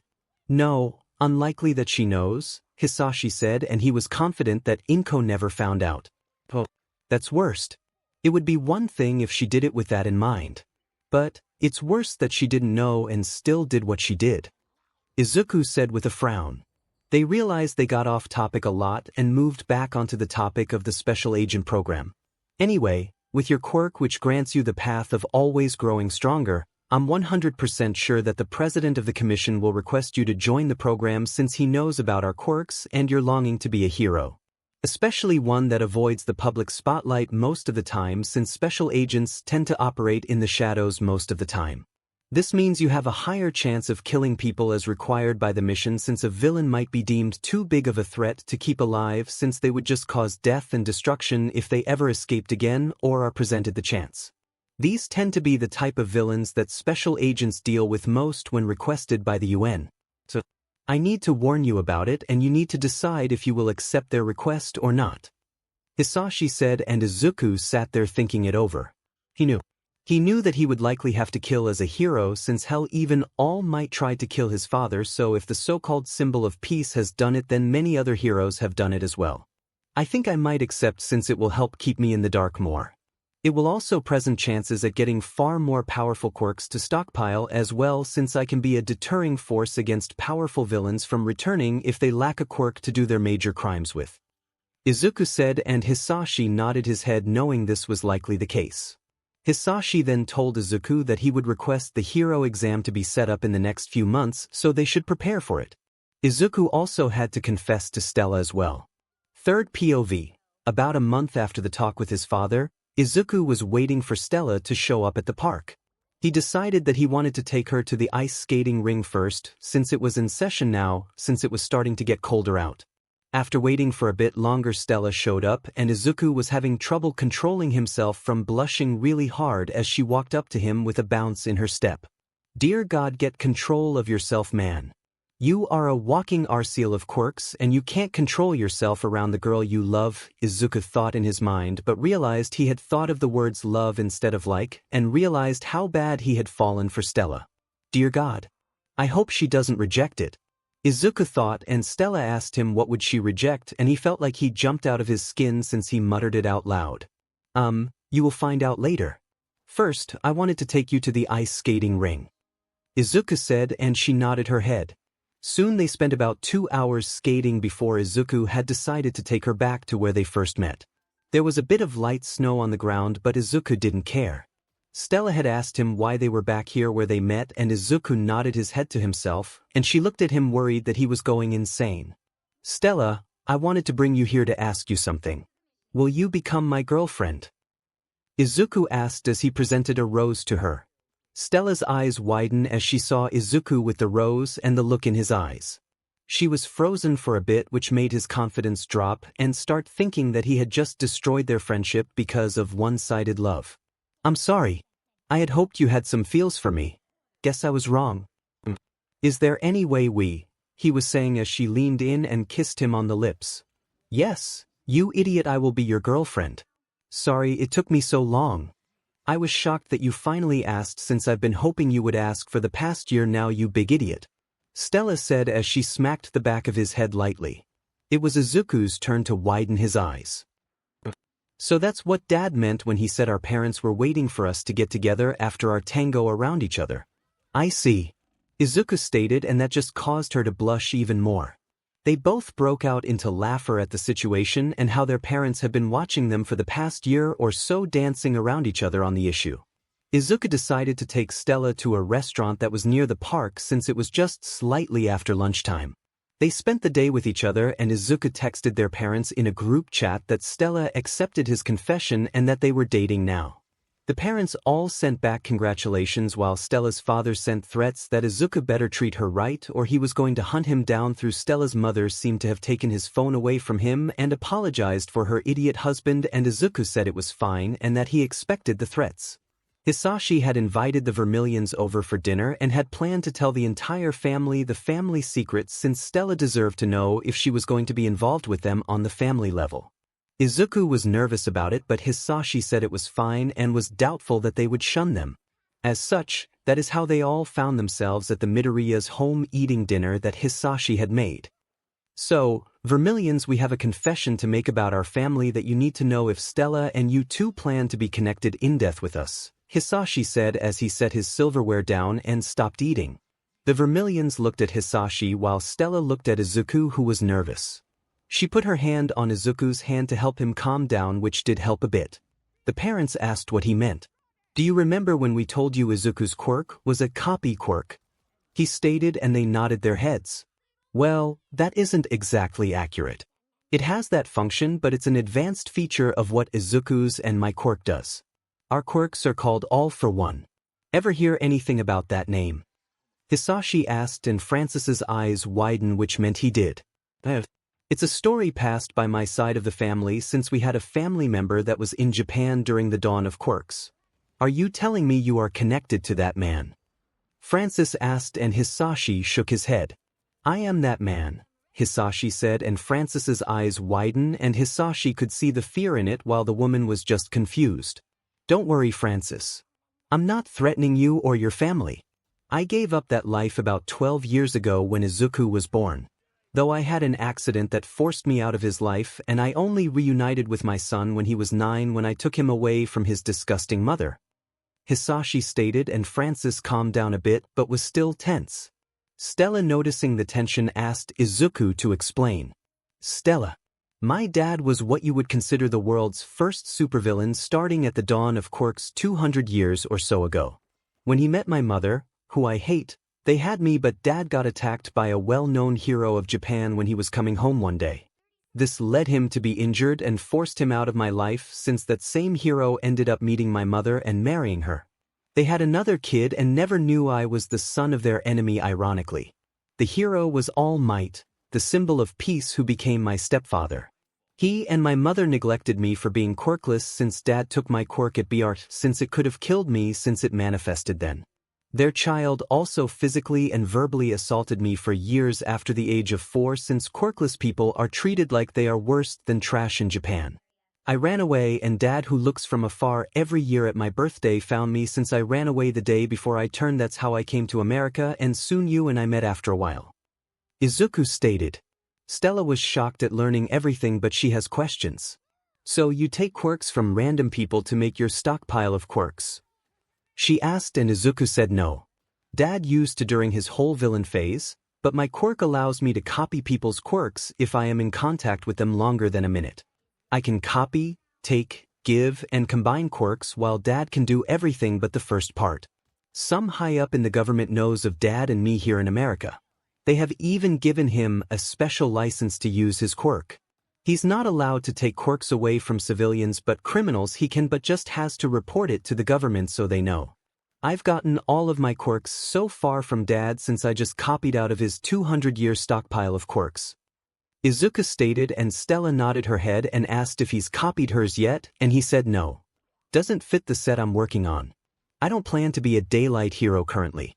I might whenever you become a hero so I can be around you all the time, but right now I plan to work in the shadows, so I've built my quirk set around nighttime with some others mixed in. Izuku said as he showed off a few quirks that he had. Stella thought it was cool and liked the quirks he showed off. She asked what all quirks he had and he told her them all without holding back. Then Stella's mother asked about Izuku not growing old like Hisashi and how that would impact their relationship. Not really any impact. Whenever Stella wants to stop her aging, Izuku will force a second quirk into her. It's possible to do it via me and him without causing damage, but it takes a while. I've done it to a lot of my close associates that know the truth about us. So whenever she wants to lock in her age, she just needs to ask, so I suggest when she's in her late teens since you women like your youth.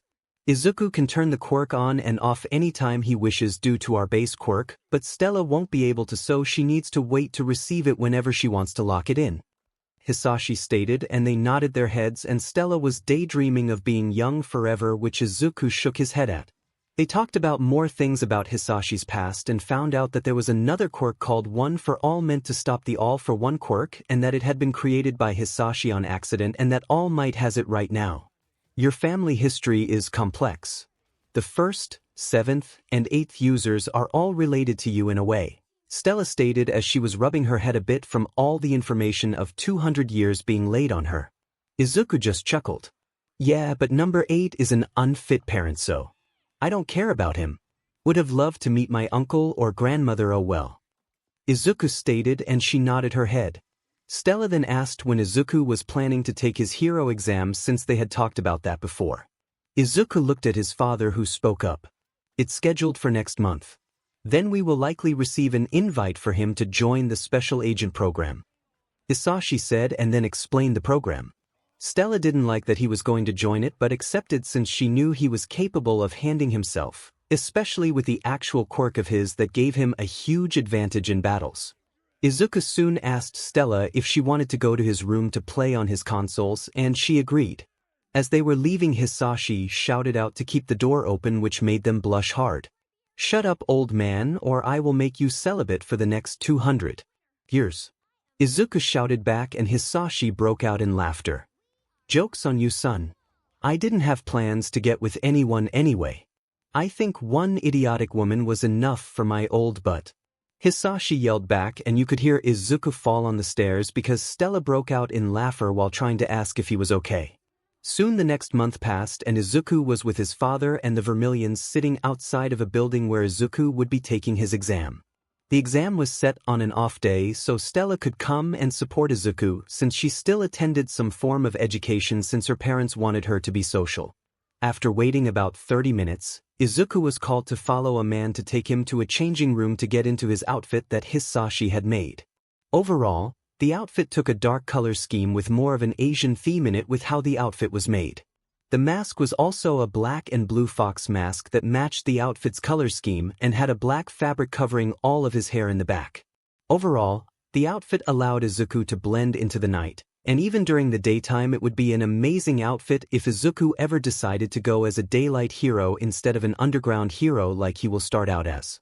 The fabric was made to self-repair if it was damaged, and there was enough material to do so since it was a stretching material. It was made to fit around most of Izuku's current quirk set and the likelihood of any future quirks except major ones that changed his body. Izuku had entered a new room after changing and was given a written test that tested him on the main laws that he needed to know and some situations that he needed to apply what he knew to them. This portion of the test was set to take 50 minutes, but Izuku finished it in 20 minutes, which surprised the judges. They thought he was going to fail but were in for a shock when the test showed he had a 100% score on the test. The exam watchers saw no signs of him cheating, and the president of the commission had even had Izuku set up to a machine to monitor quirk usage, and they saw no sign of spike indicating a quirk being activity used outside of the normal activity. As such, he was cleared to move to the next stage. The next stage was a combat section where Izuku had to defeat a range of different opponents. The thing about the separate request exam was that unlike the hero school big exams where they rescue people and then fight in large groups, the separate exam takers fight alone, and then they can choose as many opponents as they want to fight. They then will be judged on how well they do and how they acted. The exam taker does not know their opponents' names, faces, or quirk until they fight them. They have to pick the number of people to fight and just work up the list of opponents they choose from weakest to strongest.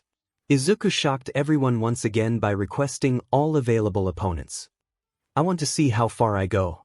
I don't pass based on if I win each one anyway. I pass based on how you all judge my fighting abilities and how well I use my quirk or my quirkless fighting. So, I would like to fight them all from weakest to strongest. The exam proctors were shocked and radioed into the people in charge of the entire exam, the president of the commission, since they were on site for Izuku's exam when they saw it get scheduled. The president authorized it and was laughing.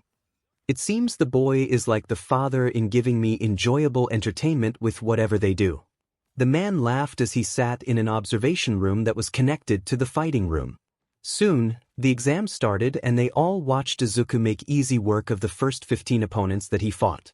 Overall, those people were in the lower ranks of heroes, but the fight started taking a bit longer the higher Izuku went, and there were 50 opponents total. It was about an hour later when the fights were over. Izumi Midoriya had beaten all 50 opponents total.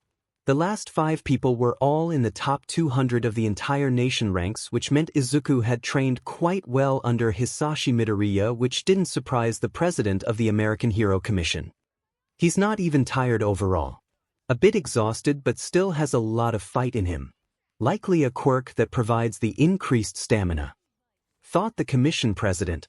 Soon Izuku moved on to the next section where he had to rush into a room and act as if he was responding to a rescue.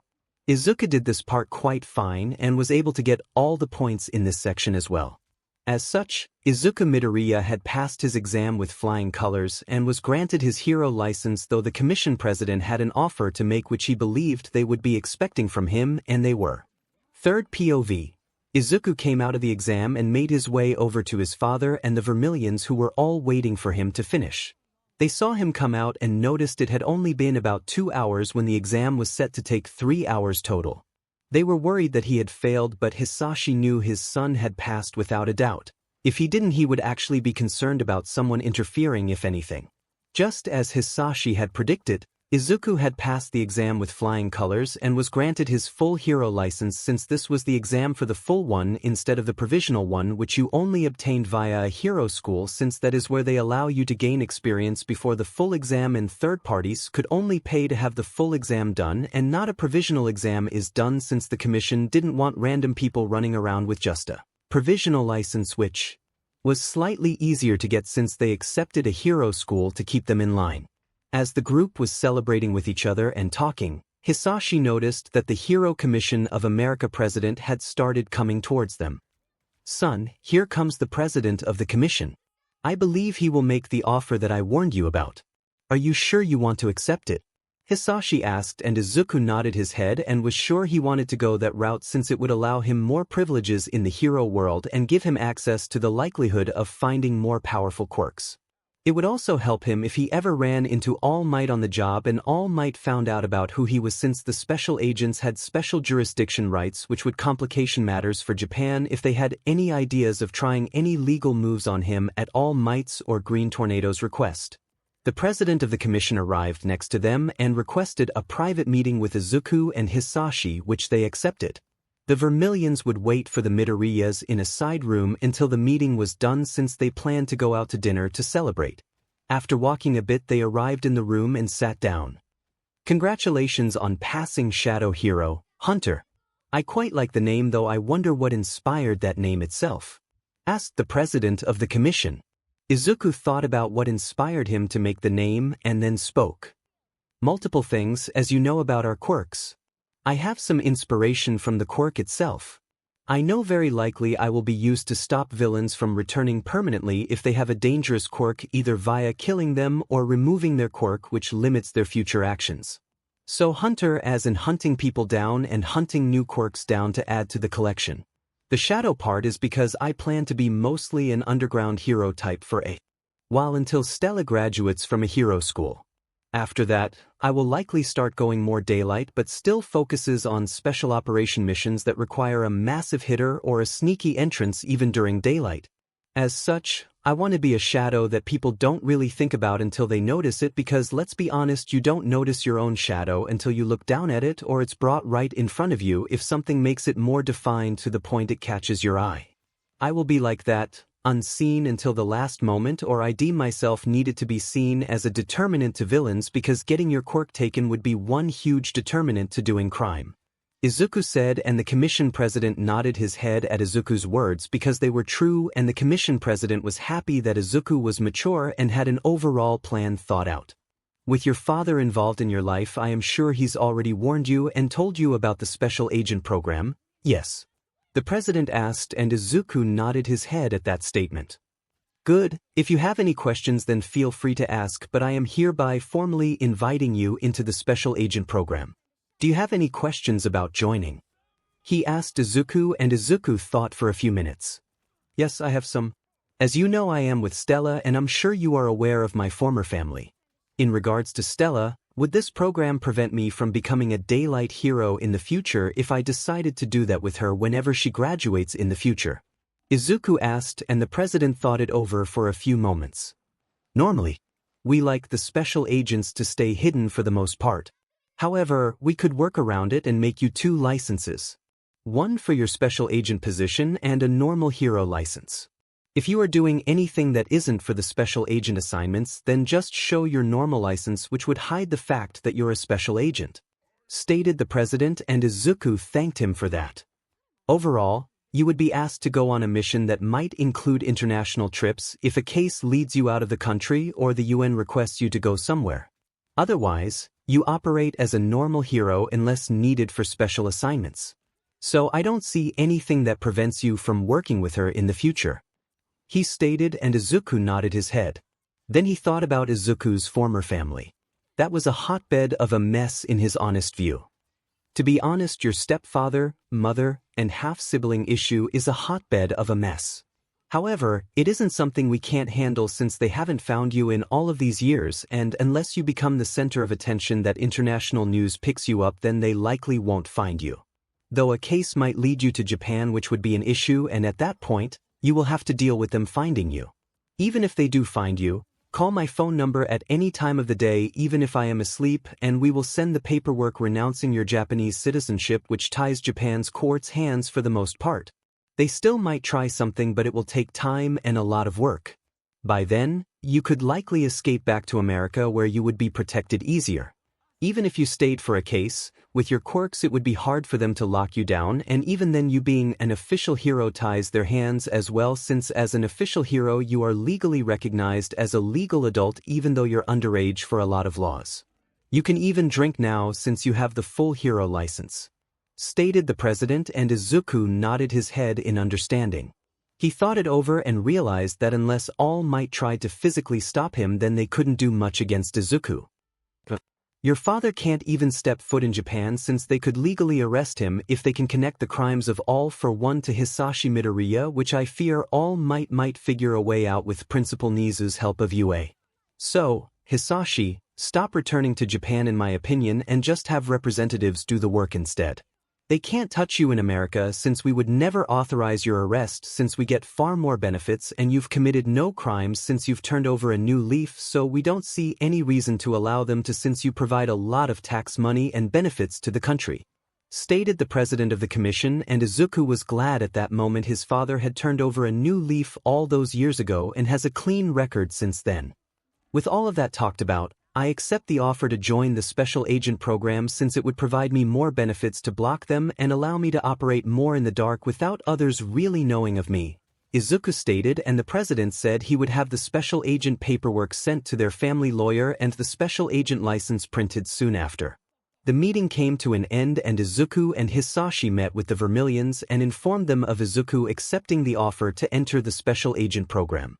Stella told Izuku to be careful or else she was going to make him pay. Oh, how are you going to make me pay if I am not careful? Izuku asked, and both male adults rolled their eyes and looked at him. You screwed up, they both said at him, and he was confused until he turned to look at Stella and got the hint. She was glaring at him and then grabbed his ear and twisted it. Oh, I'm sure I can find my ways of punishing you, she said in a tone that sent shivers down Izuku's spine. SHT. I F up and I don't even know what she will threaten me with, Izuku thought as he felt some heat from Stella's hands. Come on. Stop heating my ears up, it's really uncomfortable. Izuku said as she just kept twisting his ear and using her fire to heat her hand up, which made his ears heat up, which only made it far more uncomfortable. The males just snickered at Izuku's plight until Izuku just gave up and submitted. Fine. I give. I promise I will be careful, my lovely 𝐒𝐮𝐬𝐽𝐻. Izuku said in a pleasing manner that made Stella let go and just pout.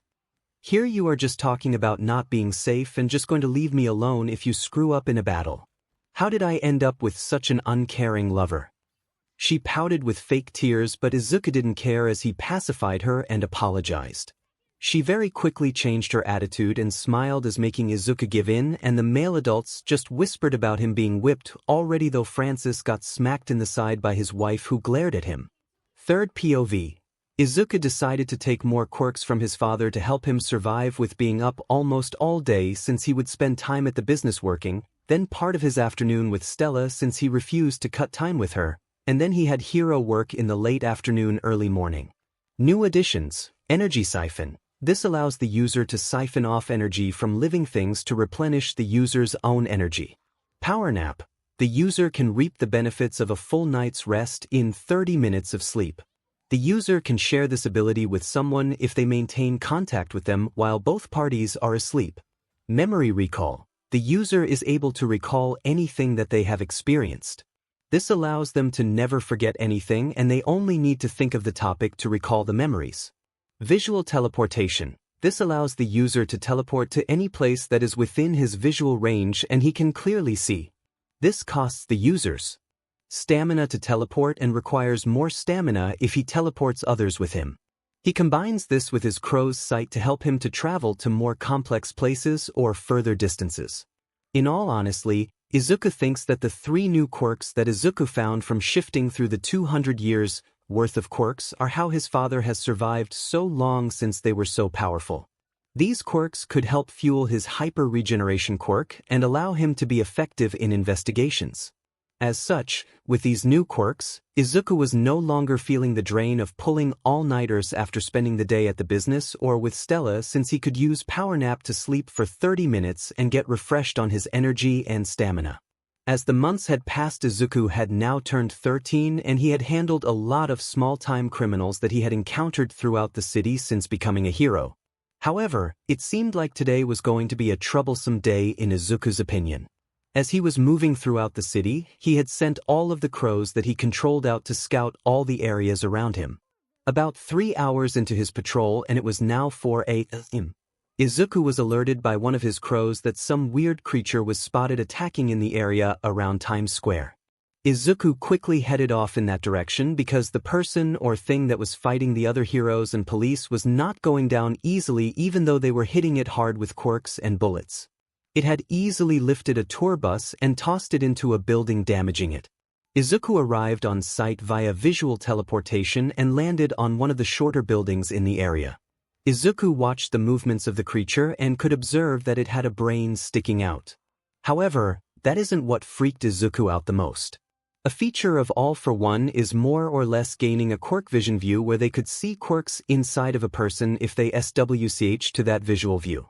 It turns everything black except the said quirks, and Izuku saw around 10 quirks all mangled together inside of the creature and couldn't tell what they were. Izuku dropped down and landed on a stoplight behind the heroes and police.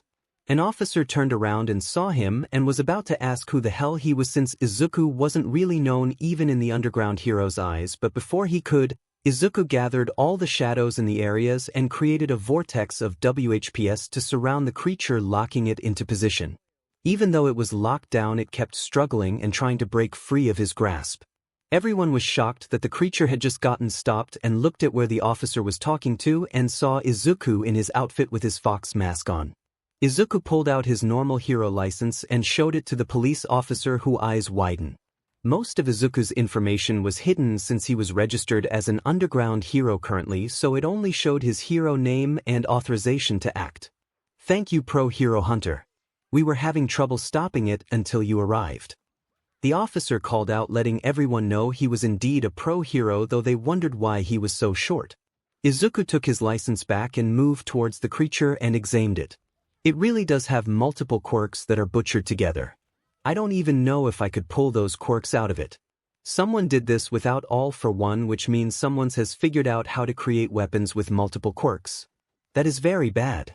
Izuku thought as he pulled his cell phone out. As he did that, he summed the shadows a bit more and crucified the creature so it can't move anymore. The creature screamed in pain and the heroes looked at him as if he was crazy for causing harm to the person. It's not human. At least not anymore. Get something to contain this thing now with large enough metals to keep it contained. Izuku said with his voice modifier on so people didn't know he was so young. Izuku then pressed a contact in his phone and it ranged. Hello, Hunter. May I know why you are calling so late or rather early in the morning? Asked the president of the commission. Hello, sir. I'm calling about a high-level threat. I need you to send a representative to handle a creature I just detained in Times Square. Police are finding something to keep it contained after I release it, but it needs to be secured better than they can do it. It has multiple quirks that weren't done via AFO. Someone has figured a way out to make bioengineered weapons with multiple quirks, and I don't know if I can pull the quirks out of it, and I won't try until we are in a private setting since I'm still in public.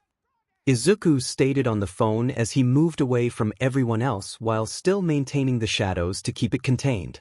Overall, it wasn't that strong, but the fact that someone made a multi-quirk creature that could easily deal with basic heroes was troubling. The line was silent for a few minutes. I'll have somewhere there. Tell the police to keep it contained in a container or something, or you keep it contained until the representative arrives.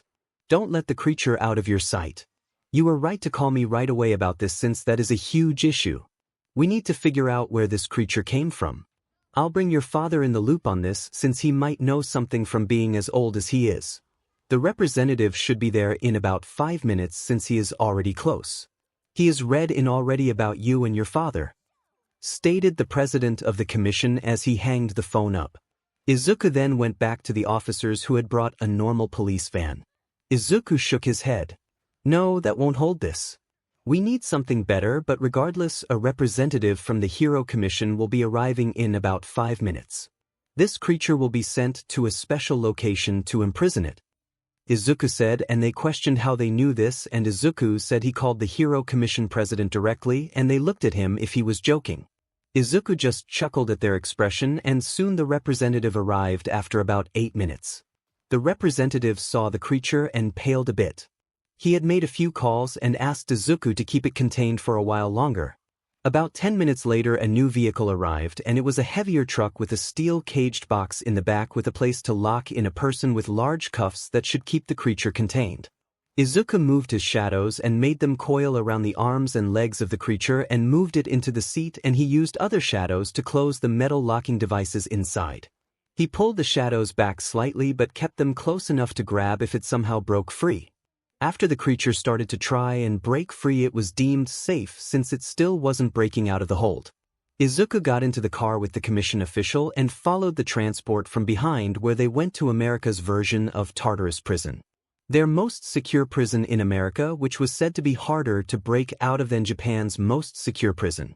However, unlike Japan's most secure prison, no one in America actually knows where America's most secure prison is located at. They all think it's Rikers Island, which they state is the most secured, but it's not. That's the second most secured one where a lot of top villains go to, but if they think they have a chance at escaping, they go to the hidden one. The hidden prison is accessed via an underwater tunnel, and the prison is located under the Governor's Island, which had been turned into a Hero Commission office publicly but in secret. It's where they monitor the hidden prison and other things for the heroes across America. If a prison escape is likely to happen, then the island can flood sections of the prison, drowning the people inside the said sections if the commission is forced to do it. After arriving, Izuku found his father and the president of the commission waiting for them. What a way to make your real big debut, Hunter. The news is already talking about the mysterious hero known as Hunter who hunts in the shadows. They are talking about how you handled the monster that many heroes couldn't do and have a partial image of you. It's a good thing you wear a mask or there goes your privacy, joked the president of the commission. Hisashi just congratulated Izuku for a good job and soon they made it to the room that the creature was being held in. I can confirm what you said, son. This wasn't done via a quirk like ours from what I know. It's possible, but it looks mangled, like they were forced together. Not even when I forced a quirk onto someone with rushing did it turn out like this, and the last time I did that was 90 years ago. It looks like multiple DNAs mashed together which formed a mess of quirks. Hisashi stated, and the scientists that were read in on Hisashi and Izuku was making notes. A lot of the very important people in the commission knew of Hisashi, so they were just taking notes as he spoke since they knew he was experienced in what he was talking about. Izuku then touched the create and tried to remove one of the quirks, but it just ended up breaking apart and destroying the quirk. Interesting. I saw that happen. If we try to take a quirk, it breaks down. It's too unstable to be removed. I wonder what happens if we put a new quirk in. Copy a random quirk from me and put it inside of it. Any quirk will do, really. Hisashi said as Izuku performed the action.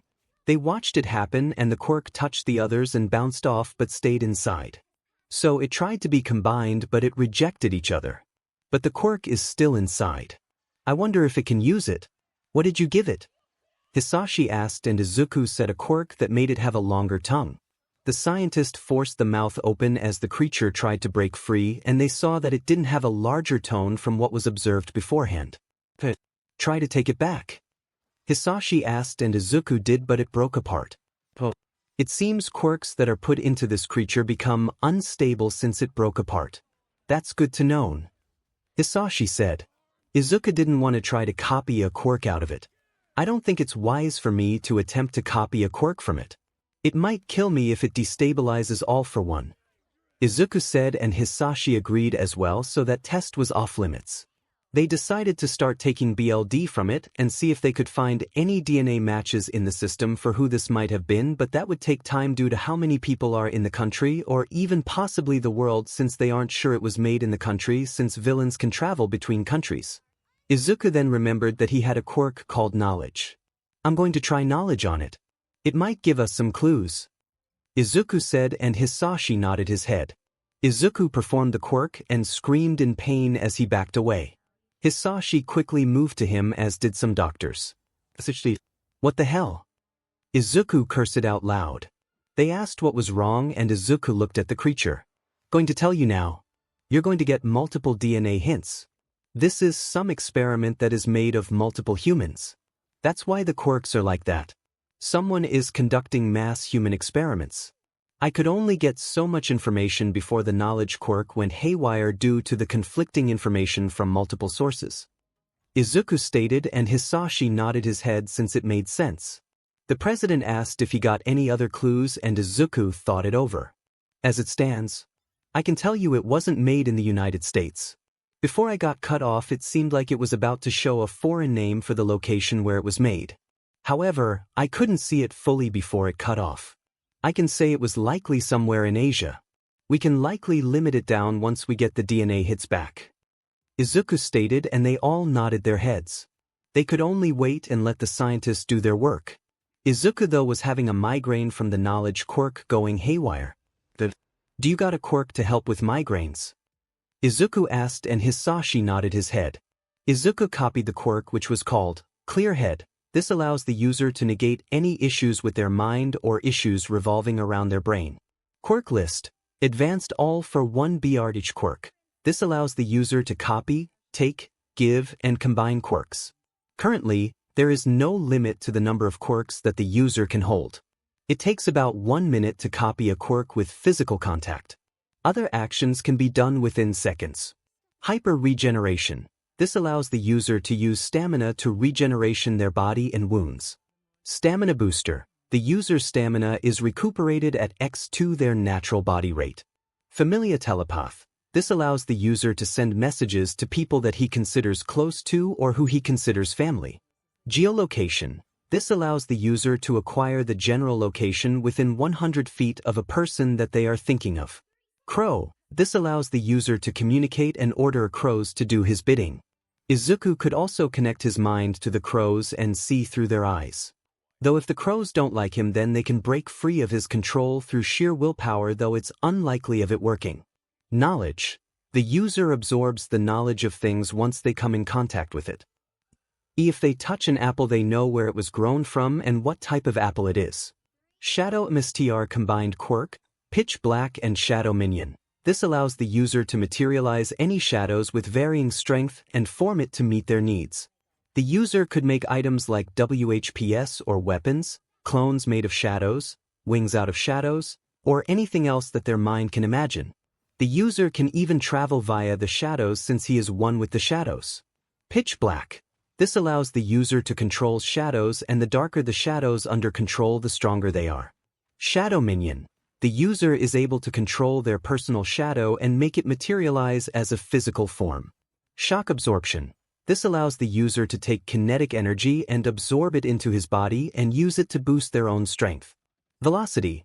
The user can steal the kinetic energy from people and objects in motion to gain more speed while slowing the person or object down due to the stolen energy. Double strength booster. Grants the user of the quirk a doubling effect of their natural strength. The stronger the individual's body is, the stronger the doubling effect is of their strength. Color changer. This quirk allows the user to change the color of any hair on his body and allows him to change the color of his eyes as well. New quirks that Izuku added to his stockpile. Warrior replication. This allows the user to learn the fighting styles of others at a faster pace and adapt the fighting styles into one overall compact and efficient fighting style. This provides an overall edge in battle if the user engages in close quarters combat. No, this allows the user to negate the effects of other quirks upon himself if he decides to have it active. A lie detector quirk wouldn't work on him and ring as true if he had it active. Pain negation. This allows the user to lower the amount of pain they feel from injuries and allows them to push through during a battle. It can be turned on and off at the will of the user so they can make sure they aren't missing a wound that needs to be taken care of. Though the hyper regeneration takes care of Izuku's wounds. Mental restoration. This allows the user to restore an individual's mental state and repair damage to their brain. Energy siphon. This allows the user to siphon off energy from living things to replenish the user's own energy. Power nap. The user can reap the benefits of a full night's rest in 30 minutes of sleep. The user can share this ability with someone if they maintain contact with them while both parties are asleep. Memory recall. The user is able to recall anything that they have experienced. This allows them to never forget anything, and they only need to think of the topic to recall the memories. Visual teleportation. This allows the user to teleport to any place that is within his visual range and he can clearly see. This costs the user stamina to teleport and requires more stamina if he teleports others with him. He combines this with his crow's sight to help him to travel to more complex places or further distances. Clear head.